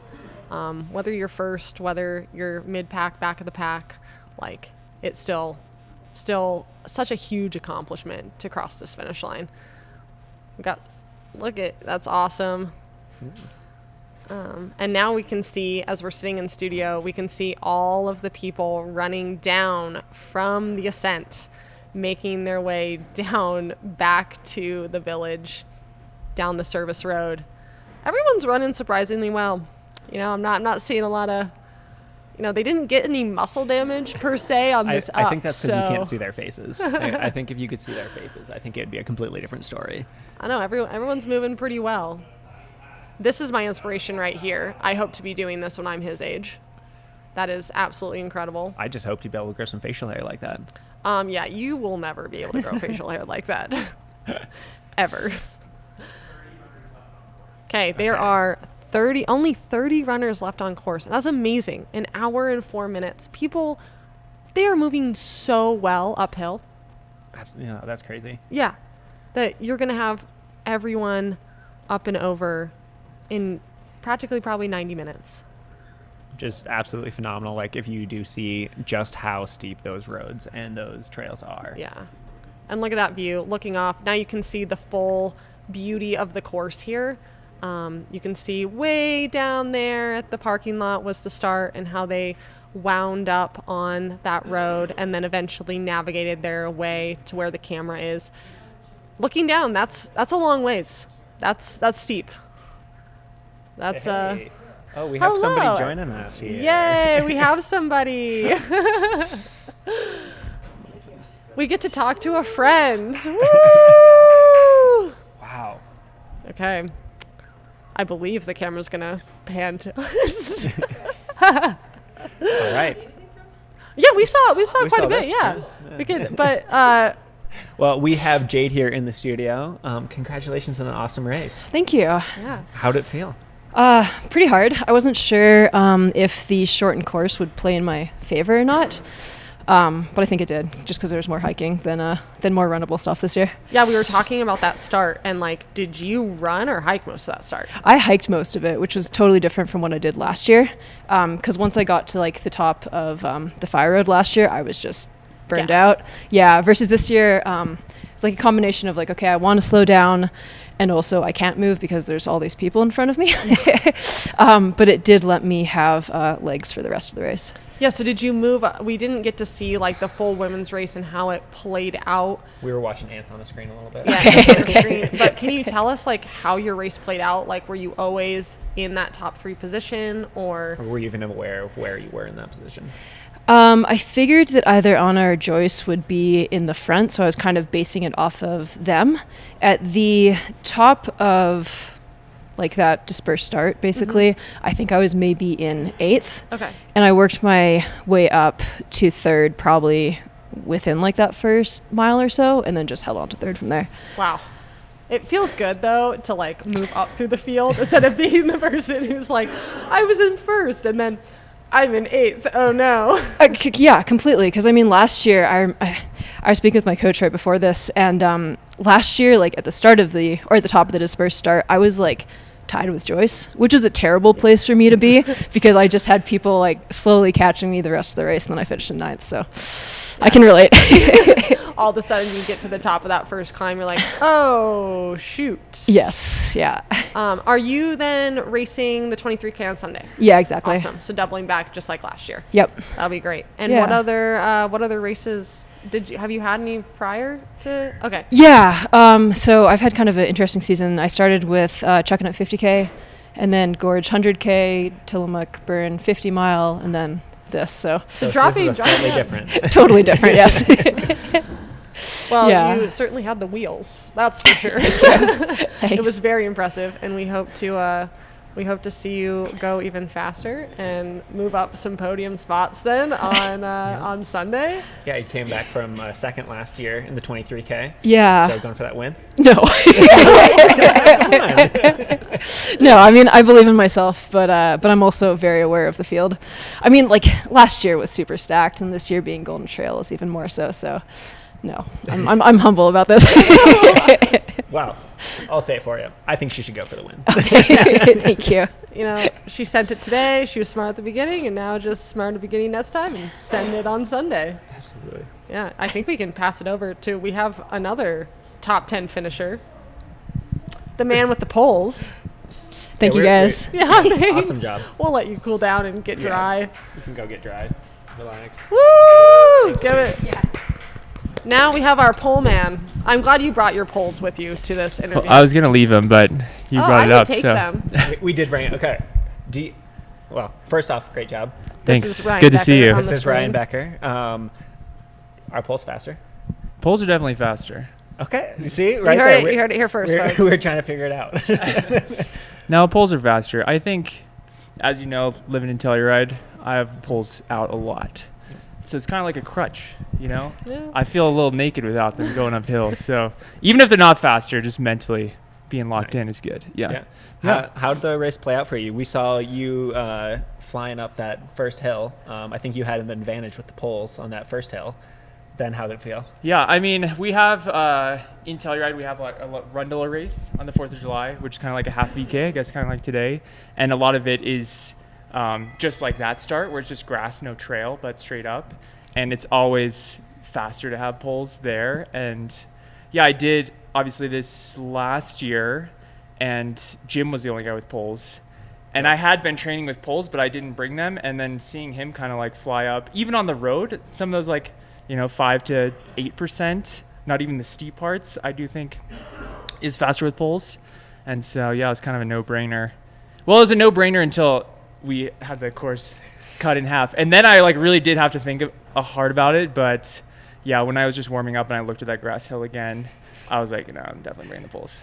Were you thankful for them cutting in half the VK, or did you want the full Monty? No, I was, I mean, obviously as like a safety thing to not go up there, but the anecdote I've been giving is kind of like if you were in college training for a 10K and then the day before someone said, actually you're racing the 3K tomorrow. Fair enough. Yeah, you know, it really hurts if you don't have the wheels for that. Yeah. Right. And are you doubling back for the 46? 46K tomorrow, yeah. Oh, so Nice. this is just a prep. You're Yeah, just you getting gotta- warmed up. Yeah. Blow the cobwebs out, that sort of thing. So polls tomorrow. That actually is undecided. Oh. Yeah, because I didn't have to mess around with water or anything today, but Fair enough. tomorrow, you know, I'll definitely have a couple of bottles. So I don't know. Tell us about the wind out there.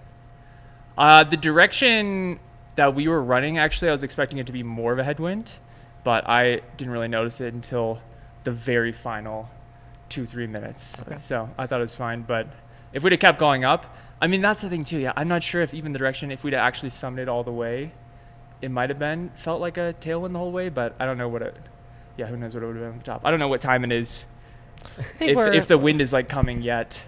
Yeah, You know, I think as the day wind- goes on. From Yeah. what we've been watching, the Yeah. wind has been continually getting worse and worse up there. Yeah. We're on our last few runners here, and it seems like they're getting the worst of it. Yeah. Like Yeah. you guys were up and down so quick. Yeah. It's hard to keep track. Yeah. It doesn't look too bad. That was actually a decision when I looked at the weather and saw it was going to be really windy, I almost didn't wear the hat. So I was like, if this yeah. flows back, it's going to annoy me. You could have but just let it the ended hair up- it ended up flow. being You should have fine. let the hair flow down. Yeah. But then if you have the tailwind, the hair's going forward, and then you have a big problem. You do kinda have like a big a- problem. I know this problem. Yeah. Yeah. See? You're like, I really liked this long hair idea until now. Yeah. Well, how did the race play out? Like, were you always in that top 10 mix?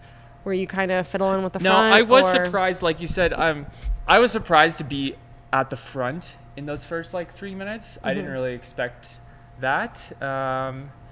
But then just before the top of the first pitch, like we had Andy and some people starting to come around, and then when it got to the road, some of the like stronger guys definitely, like David, and that's when Christian kind of like they all gravitated to the front, and then yeah, that's kind of how it went.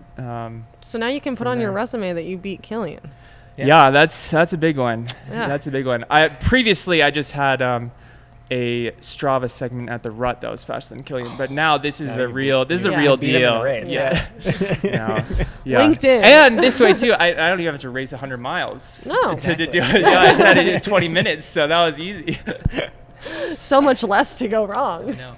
Are you guys racing this weekend? Yeah, we'll be racing the 46K tomorrow. Oh, you are? Okay. Yeah, so we had made a promise to ourselves last year after we did the VK, not or do it again. the To Ascent, not do I'm it sorry, again. Yeah. to never do that again. And so we got to watch it, though, Yeah. which was more enjoyable. Would you not agree? Absolutely. I really Triple enjoyed crown it. next year then? No. I don't No. know. This order is really tough for the Triple Crown. Yeah. But if no, it it's was tough. VK 2350, then I think about it. you'd think about it. I think about it then. Yeah. I can fake. Or I can't fake. I can like trudge my way through a 50K, Yeah. but I can't run a fast No. 23K after a 46K. No. Yeah. I just survive all of these races. So. But see, there we go. They've got the erglong. We talked about that earlier. He has the cough. You'll hear it from everyone we Yeah. interview. And I already live high and dry. So, Yeah. but yeah, Well, yeah. What elevation do you live at again? like 92. 92. Yeah. Oh, so you're coming Which is down. again why I wanted to be longer today. Right. Because Yeah. where we finish is usually where I start feeling good compared to the rest of the field. Right. Yeah. You just getting warmed up. I know. Russ Yeah, down the hill exactly. from you still. Yeah, exactly. So, It like, tops there's- out just below 9, doesn't it? I'm Like not 85 is Yeah, the it's real high pretty- point, I yeah. think. Yeah. It is crazy kind of how low this is. I mean, same like Europe. Right. Like the Europeans almost very don't believe you. They like think you just don't know how to do a meter to foot calculation when you tell them you live at 9,200. Right. They're like, no, that's not No, you possible. don't. I'm like, we always say, we're like 2,400 meters. They're like, no, you're not. Yeah, There's no exactly. place in Europe that's close to that. Yeah. And I was like, no, really, I promise, we are. It looks like we have our last few runners coming up. Oh, this is awesome. Yeah, so you can On- see it's windy now. See, he's holding his hat. Yeah. Yeah. Just having to keep it on. But you didn't have an issue with it. No, I just strapped it so tight that I had a headache the whole time. I'm not sure if that's better. Yeah. See, and trail running is literally for all abilities. This is Zachary friendly, on athlete. Really cool to see this. And still running. Look at that. Like, and the VK's for anybody. Yeah. It's for all ability levels. Or sorry, the Ascent. I really got to get that out of my vocabulary. People are going to get mad at me. I'm going to lose this ability to be able to talk, but maybe everyone's tired of me talking anyways. Well, what's next for you besides the 46K, obviously? I don't know. We'll kind of see how the summer shakes out. But tentatively right now, I'll be back in Tahoe for the, I forget the name of the race, but Tahoe Trail 50K. Oh, cool. Okay. Which is, Leadville qualifier. Oh. Would you race Leadville if you got in? I would race Leadville. Okay. That's the pipe I dream. mean, you do live at the right elevation. I know. for it. And It's Leadville's perfect. pretty flat too, It is. comparatively. Yeah. It's And I'm up not a high, great but it's very descender, so it's flat. kind of. You could have those running wheels, just turn it know. over. Yeah, the question is poles for Leadville. Do you have to carry them the whole time? No, I think you can. I Just think pick 'em up for Leadville's Hope, like can't one of you? the last mule races, right? Yeah, You could just Oh. use poles, give them your pacer, take them back. absolutely, you can. I would say poles over Hope Pass then. Yeah, poles Yeah. over Hope Pass, and then Poles and road shoes. Oh, Yeah. okay. You could. That You might be could the do way to stabilize the alpha flies on Hope Pass. Finding ways around it. Yeah. Just put on some bungee laces for just for Hope Pass. Oh, yeah. Yeah, you had that crazy transition at JFK with bungee laces. I had to show everybody that I'm still a triathlete. Yeah. But still, it's I'm still in there. Recovering Did you do it? triathlete. Was there a sock chains also? No, there's some sock change. Actually, the socks make it easier. It was super Oh, easy because yeah. of the socks. You don't have wet And your feet aren't coming out of the wet. water. Yeah. Yeah. Triathlon's way harder. I don't have that. I don't have that skill. I'd be there for like 5 minutes, being like, "Can you tie my shoes for me?" It obviously didn't help, so. Well, it's like we're running back down. We're Well, Nice. if you want to get out of here, you can. Yeah, Thank get you. ready Good for to see you tomorrow. both. Yeah, of Uh, course. today. Yeah, thank and you. Rest, we'll see you out there recover. tomorrow. Okay. don't rest and recover too much though. We still need your legs a little tired. Well, I'm not racing you. Well, no, I know you're not racing me, but you gotta take it to Eli here. Gotta make him hurt for it. Yep. Yeah. We'll see you, man. See ya. All right. Well, we are walking down that final pitch. You can see. I think this is a better angle of it, honestly. Well, you can see kind of what Tabor was talking about with like the baby head rocks there. Like it is just kind of loose and everything's moving around. It is just hard running there, It's but it's absolutely never. gorgeous. Yeah, I think this gives you a better perspective. Yeah, a really good perspective of that climb. You can see that in 2 miles, a little over, you'd like to be done, because that's steep, and you can see the service road that we were talking about, how they got on that and then they wove their way all the way up. This year avoided snow, but in years past has been pretty snowy in this section, actually. We are in the mountains here, so you can never really tell what the weather's going to be. Like obviously this year we have the wind. Other years we've had that where you are running in shin deep snow. Yeah, and you just get the full panorama here. As you can see snow over there, I think a couple weeks ago there was some snow still on course, but they got some good 80-degree days and it went away, which I bet some people were really happy about. But yeah, look, you can see that sign moving. It just reinforces the need for safety. It was a very good decision by the race organizers not to send you up to that stairway of heaven there. It is, we want it to be safe. Good note from Ryan Becker, though, that it wasn't a headwind, so I don't feel nearly as bad for them. They got a push up the hill with the the tailwind there. Maybe Brennan had that in mind when he reset the course. It's like, if we go this way, we're going to have them running at unbelievable speeds. Wow, and we have Chris Meyer about to come into the studio, crop-topped and all. Oh, my goodness. And Cam Smith. So we get two. We might get What's two going on, for the guys? price of one here. Get the double interview. Oh no! Wow, we do have Cam Smith. Chris Myers is getting in here. What's We brought Chris. What's happening? Show off your crop top. Hey, congrats. Thanks. Yeah, way to go. How's your morning, you two? How are you doing in here? We're great. We didn't have to run this race. Great. Yeah, so we're good. There's no wind in here. What's the highest your heart rate's been this morning? Oh, I was really nervous at the beginning. Probably like 120. Yeah, I was sweating. I'm still sweating a little Yeah, bit. trying not to mess this up. But tell us about the race. How was it? Oh, Yeah, how do you want yeah. I don't know if you can pull it. Like, I brought my handler, Chris. Hi, everyone. please, this is Chris. Teammate, friend, agent. I said agent. Oh no, we missed all that good content. Great. I'm sorry, Okay. folks. All right, sorry about that. All right, we are locked back in. Oh. Professional broadcast. Thanks, everyone. Thank yeah, you. it was a great race. It was pretty short, like 20-something minutes, right? But Yeah.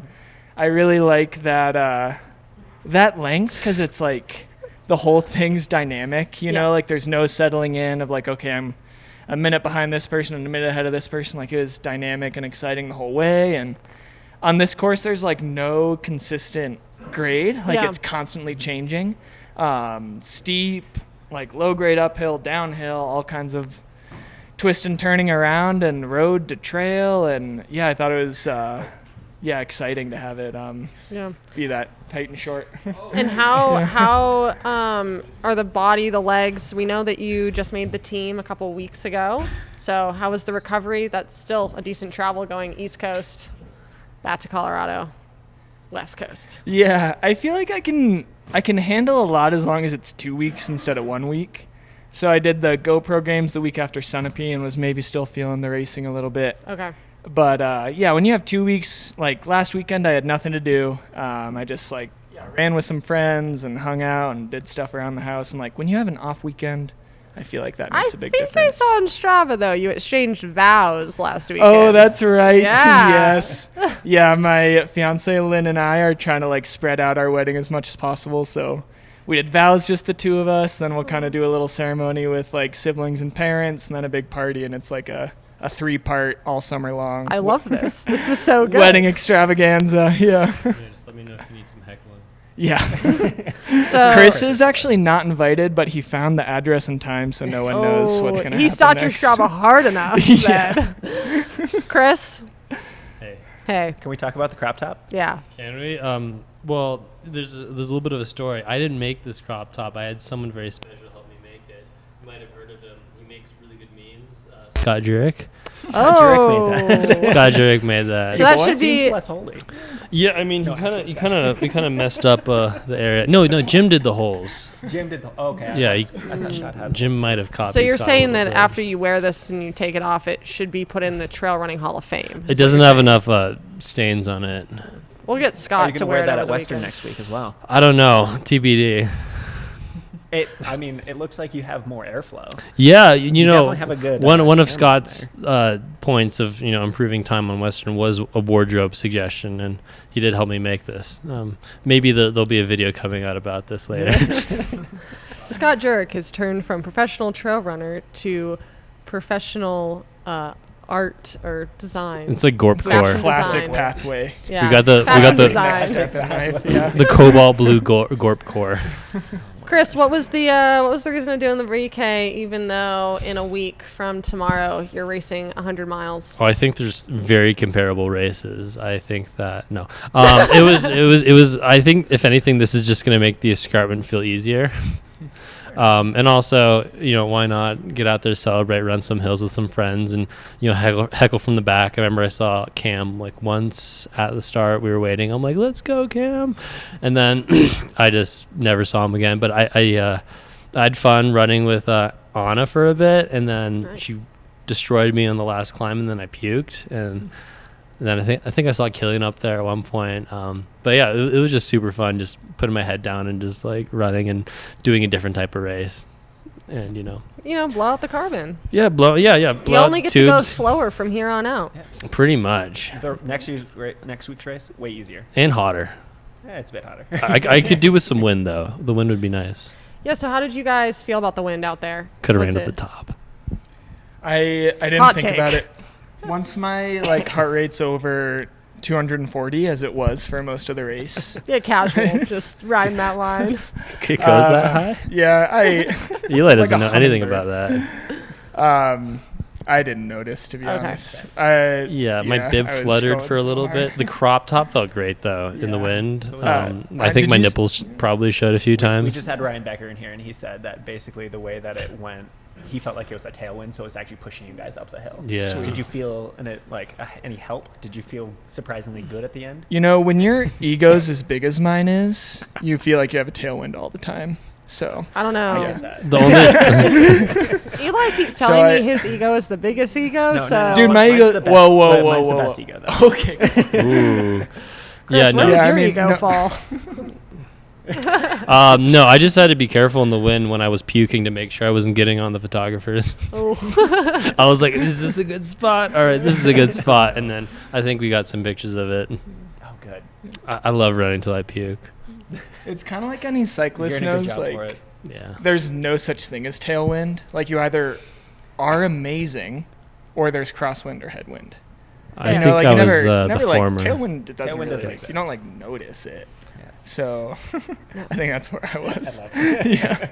Yeah. So, Cam, can we talk about making 2 teams in the course of a month? Like, wow. Sure. Yeah. Yeah, let's talk about that. How's Fun it feel? June. Yeah, I mean, I am stoked. Like, this is kind of what I built my summer around. So, like, we're, like, backtracking a little bit where the U.S. team is with Skimo right now. Mm-hmm. We're right on the bubble for Olympic qualifying, and I keep saying we're, and that's on purpose. Like, we qualify as a team, and Okay. specifically in the relay. And where our team relay ranking is right on the bubble and currently on the outside looking in. So, like, we need to have a great race on the first World Cup of the season in December. And so kind of working backwards from there, like, my summer sort of built around that. And I was like, well, what can I do to have the best race of my life in a super high pressure environment on December 7th or December 6th and 7th, 2025. And I was like, great, why don't I, like, put on a USA bib and race the best runners in the world in September? Yeah. And it's like high pressure, and the qualifying process too, of like, put yourself in super difficult situations where you have to show up on this one single day. And it's like, instead of kind of going like Spartan monk style and like hiding away all summer and fall and like getting ready for that weekend, I'm like putting myself out there and putting myself in these high pressure situations where like I need to perform to hit an objective goal. Mm-hmm. And that's kind of what Sunapee and this were. So, yeah, it's been great. Like, Practicing the pressure, I love it. yeah, Yeah, totally. that's great. That's sick. That's why I got out here today. Were you practicing the pressure? I think I was sweeping a little bit, so the pressure was like. Sweet. I recommend you put a little more stress on yourself. You seem pretty relaxed all day if you're looking. I to mean, I raise did the pressure. puke. That's true. Yeah, I was relaxed until I wasn't. there we go. We were looking at the start line, and you could just see all the faces, and it was like, you had like one person smiling, and everyone else was just like, Yeah, and you're like, totally. yep, I know how they feel right now. Right. And if you only do that like once or twice a year, It can be or really less, then overwhelming. it's really scary. But when you just put yourself out there all the time, it's definitely a skill that can be Yeah. honed, I think. So Quantity over I think quality. that's- fine, Chris. Okay, I got hot takes. It's like, I kind of think it's desensitizing the start line a little bit, because if you don't go on start lines very often, I think they can become very overwhelming, and there can be a lot of like second guessing of like, if you've only ever raced when you're feeling, oh, and look at this, 74 years old, Let's doing go. the Ascent. Charlene, let's go, Charlene. Is incredible. Wow. And poles. See, Ryan Yeah. Becker, he had it, she does it. Yeah. Cam, why didn't you use poles? Yes, Schemo man. We didn't want to win by too much. You didn't want to win by too much. I wanted to run too fast. Okay. Yeah. You wanted to Yeah. run too Remember fast the with big poles. ego, right? Yeah. Yeah. Would you have used poles if it was the whole normal course? I don't think so. I was sort of wavering back and forth, and then I watched clips of the race last year, and like Jim was near the front using poles, and obviously he did amazing. But I just saw a lot of that like kind of running tap tap Spelled tap my name wrong. motion, and not a lot of Chris. Like I love poles when I'm hiking more, and I was hoping to be. There goes Charlene to the finish. That is incredible. 74 years old. I want to be Epic. doing that when I'm her age. I sure. felt that Yeah. way when I crossed the line. Bow down, everybody. That is amazing. Yeah. But yeah, I mean, I was just hoping to be running more. Like the more I'm running, the less I want poles. The more I'm hiking, the more I want the poles. Okay. Yeah. So But would I you want to do circle one back to like pole? we were talking about. Would you- oh, no, yeah, that is a good question. There was somebody. There with one was pole. someone with There one pole. was. So Well, would there's like, yeah, I mean, people are dealing with different ailments and stuff too, and also in this economy, maybe you can only get one pole. Or you your know? one Times Nike are pole tough. snaps. That happened to me in Chamonix. for sure. Yeah, poles, But, poles aren't the cheapest thing on the market. So But we were talking about like desensitizing that start line. Like, I think doing it a lot helps, but also like Chris did today. Like, I think lining up in races that don't mean a lot to you, and then like high-fiving aid station volunteers and. Wait, like- that slows you down though. You were telling me about that. Well, You don't even want to throw up a peace sign; it'll slow you down. yeah, but that was not a race I was I know, like I know. having fun in. I think that like putting yourself in different like levels of races too, like, oh, I'm doing this like for Chris as the VK a week before Western States, and I have no care in the world about how it goes. That helps too, because then like the start line's not a scary place. Yeah. And like Chris lined up today on this like stacked start line with like a smile on his face, and then he realizes that like, oh, the next time I go to a scary race, like I can. you be might not having be fun, smiling. You know? Or are you going to still be yeah. smiling? I You might, expect I to might smile? smile. You know, you got to fake it till you make it sometimes. Yeah. I heard that smiling makes it not seem as hard. What You seems smile hard? while running. Try it. Running, gotcha. Yeah, running. Smile when I you think run. the studies say The that. studies Power say, pose too. yeah, power pose. Yeah. Do you have to stop to power pose, or is there a running power pose? Please, Cam, tell us, tell us Yeah. what your power pose is while So I running. can't really demonstrate with the microphone, but I will put my hands on my hips and do what looks like an Irish line dance. Oh, My perfect. knees stay locked. Okay. Yeah, and then I'm just I mean, kind I of guess that putzing makes sense along. with the red. The red and the Maybe white. this is what I should And then try. everyone around you stops, and you don't. So Oh. it's, Yeah. kind of kill two birds with one stone. Love it. That's Yeah. perfect. Because they're all, you know, what do you do when someone's What do you do? line dancing away You stop from and you? watch. I think we've kind of danced around it, but Chris, what Literally. exactly are you doing in a week? Western States. It's a horse race originally, I think. Turned running race, and yeah, it starts over just adjacent from the VK and goes up the way we ran down from the VK, from the shortened VK, and it just goes to Auburn. Nice. And it's notoriously hot and net downhill. And what place did you get last year? 10th. And what place do you want to get this year? Better than 10th. You're supposed to say first. Yeah, Ricky Bobby style. You're not Hey. first, you're last. Perfect. Well, I'm glad we had you guys in studio. Yeah, I thanks know that for you probably having want us. to get recovery. And are you racing at all more this weekend, Cam? I'm going to race the 23K on Sunday. Okay. Yeah. No And triple Eli, no. Can you bring poles Eli, on you're that in one? the 46K? Yep, we're both Tabor, in. what are you doing? You're both 46. He Okay, pulled me great. along for this endeavor. Here Cool. I am. And racing for Team USA spots. Maybe. I think we're just racing a race. Racing to race. Racing to race. Cool. Yeah. Decide afterwards. Eli, where are you going to be next week? I'm going to be running with my friend Chris Myers down to a river. Down to a river. Towards Auburn. Yeah, the easiest part. Yes, I'm going to run the easiest downhill part. Yeah. And try and not get dropped. Yeah, and I'm going to eat a burger right before. Yeah, see don't if I puke. cannot get dropped. Don't puke like me. I probably will be wearing a crop top. Cooler than that. We'll have a crop top workshop with Crop top your workshop. boy Scott Jurek. This is what you do in between Broken Arrow Week and States Week is you make crop tops. Also, you have to have good posture, or just looks like you're wearing a normal shirt. Wow, you just called me out there, Chris. Oh no, I've been shrimping this whole time. I Just sit at a look computer over. for 8 hours doing this. Gotta stick them out. Be proud. Well, all right, we'll let you guys go. Yeah, we'll Thanks, let you you guys go. guys. Thanks. No, Good Thanks job everyone today. for watching. thanks for spelling my name correctly. And congratulations on an awesome race. Yeah. Thanks so Cake much. and Team Congratulations on USA. puking. Thank you. Yeah. Yeah, who is that? Congratulations to? All right, thanks guys. Yeah. Cameras. It's actually not that hard for me to puke. I think just don't just worry leave about it. them. Yeah. They're just gonna hear us. Yeah. Who knows? All right, Have bye, some. guys. See ya. Have some continued spectators on course. Looks like we are. Maybe a sweeper here, making sure everyone's made it safely to the top. Yep. Even though I feel like we need to make sure everyone's making it safely down the hills. They're getting pushed by the wind. These gusts are incredible.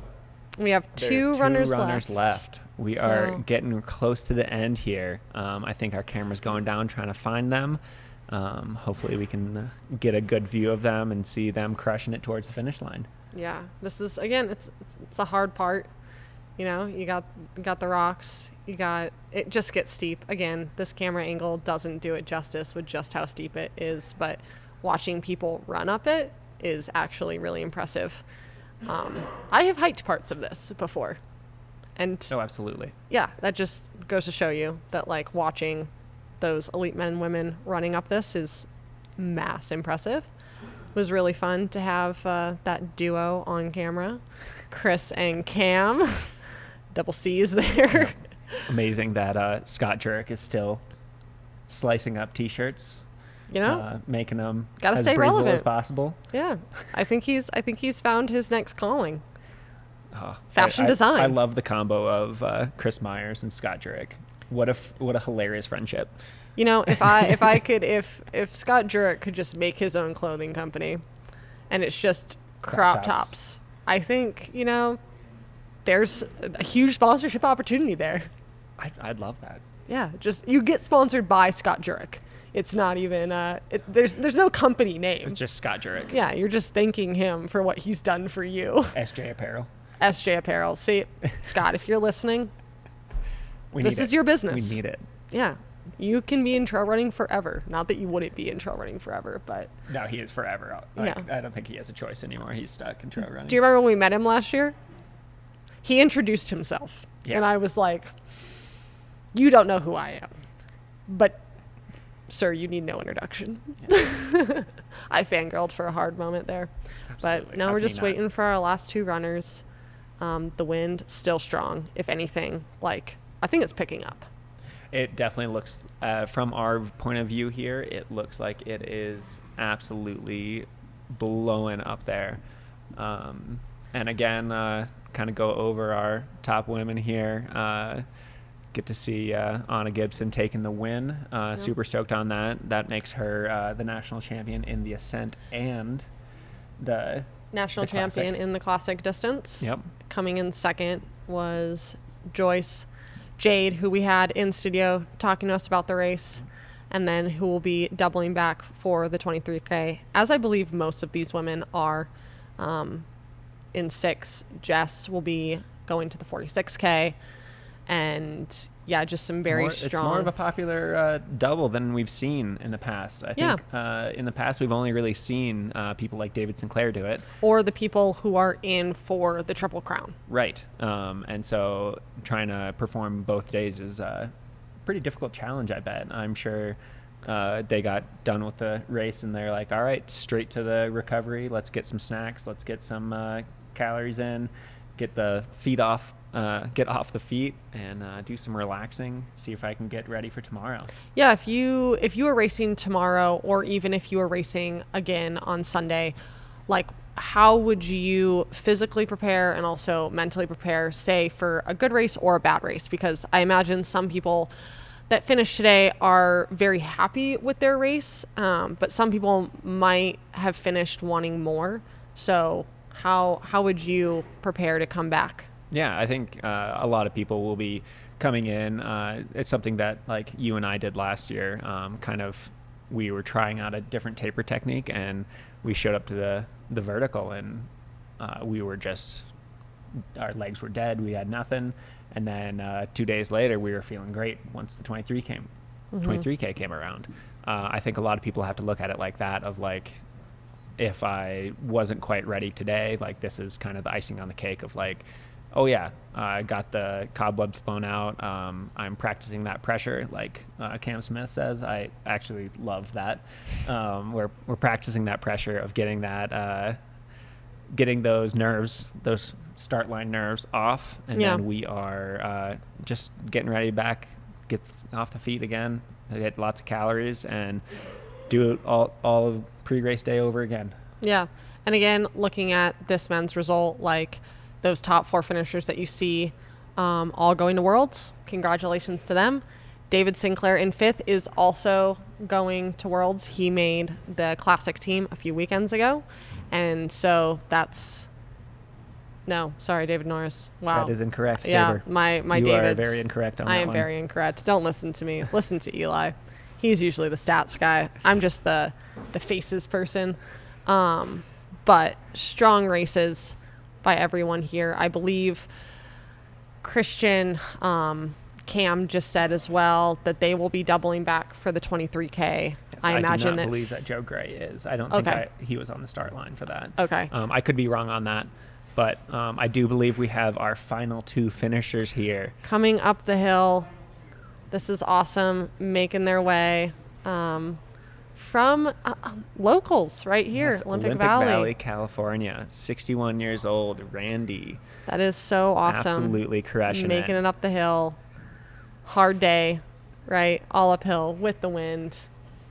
But he's absolutely crushing, and it's so cool to see. I'm not sure if I believe Ryan Becker that you're actually getting tailwind here. No, it looks From this, it looks very much like it's coming from the side. Looks very much like a headwind. Maybe, if he would have had his hair down, he couldn't have lied about it. So. And 62-year-old Bonnie. Doing it together. That's Yep. really awesome. I hope we're doing this when we're that age together. We do most of our runs together. We don't race together, but maybe by that time I'll have finally slowed you down that you'll be able to race with me. But they're crushing it almost to the top, battling this wind, taking in the views. Just a great day out. Again, North Lake Tahoe. Making this possible, allowing this live stream to happen, that you got to see all this great racing go down, have some really wonderful people in studio with the interviews, hearing their perspectives, and we couldn't do it without them, and we're really grateful to be in studio getting to talk about it. And seeing what the sport is all about, seeing what Ascents look like, just how hard they are. And I think It's everyone... a brutal style of racing, to say the least. I think... And I don't think not being able to see the faces as they cross the finish line of the first few, I think they have the poker face until the very end, and then they show you all the pain that they just went through. Yeah. You could tell, you could hear it in Ryan Becker, like the cough. Yep. Right? Like, you just know how hard and deep they were breathing. And that's the same for everyone, right? Like, whether you're crossing the finish line in first, in, 10th, in middle of the pack, back of the pack, it's hard for everybody. I think they make it look easy, but this is really hard. Doesn't matter who you are. And here you can see, too, like, just how churned up all those rocks are. Like rugged. When these guys are running through there, none of that sticks to itself. It gives. Is slippery. It gives. And it is just another tough thing about this course is just the loose, shaly rock. Yeah, but they're on the home stretch. Oh, yes, we're running now. It in. We see the finish. This is great. Battling out till the end here. Are we gonna have a sprint finish, you think? I really hope so. Or maybe I just see Bonnie take it to him. No, maybe just hands across the finish line. They did it all this way together. Yep. They're getting to celebrate the end of it together. Like, one experience, right? Like, to have. Yeah, and it's what the sport is about. Trail running's for everybody. Yeah, absolutely. This was a demonstration of that. We saw our para-athlete out there doing it. We've seen 74-year-olds. We've seen kids. We've seen elites. We've seen, every single demographic. Yeah. And just shows that we all can do it. We all can celebrate it, appreciate it, and get to experience it. And it's just at different speeds. Yeah, and that's okay. Once you cross that finish line, you get to come back home and enjoy Olympic Valley, enjoy Palisades for what it is. And Palisade Tahoe. Broken Arrow weekend is just absolute. The vibes are unmatched. It's absolutely amazing, super fun. And so these guys are going to be coming down the hill here once they Yeah, finish they crushed up. it. Look at this celebration. Yes. It's so awesome. Like, Oh, you love to see it. you do. You love to see it. There Great it is. finish. Last two finishers of the day. Still under 2 hours. Not too shabby at all. And now they get to do the easy part. Just head on downhill. Yep. It's all downhill from there. With no lying, actually. Some people tell you that, and they're false. But yeah, this live stream brought to you again by Mountain Outpost. Great viewing, great footage, awesome time. Hope everyone really appreciated getting to see this. We did. I'm glad we're sitting here. We weren't out there. Yeah, honestly, I think we got the best view of everybody. Yeah, we got to We were see. going to be sitting and talking about our race anyway, so why not sit and talk on a live stream and talk? Yeah, with you guys watching. Apologize for some of the misinformation along the way, but Yeah, well, this isn't our, our full-time gig. everybody knows. Feel like we know. Sure, yeah. Yeah. Okay, well, Unless there's any other yeah, I people, think we're but- good. Yeah. Okay, well, again, we want to thank North Lake Tahoe for helping making this stream possible, Mountain Outpost for bringing this to you. And we, again, are Tabor. Eli.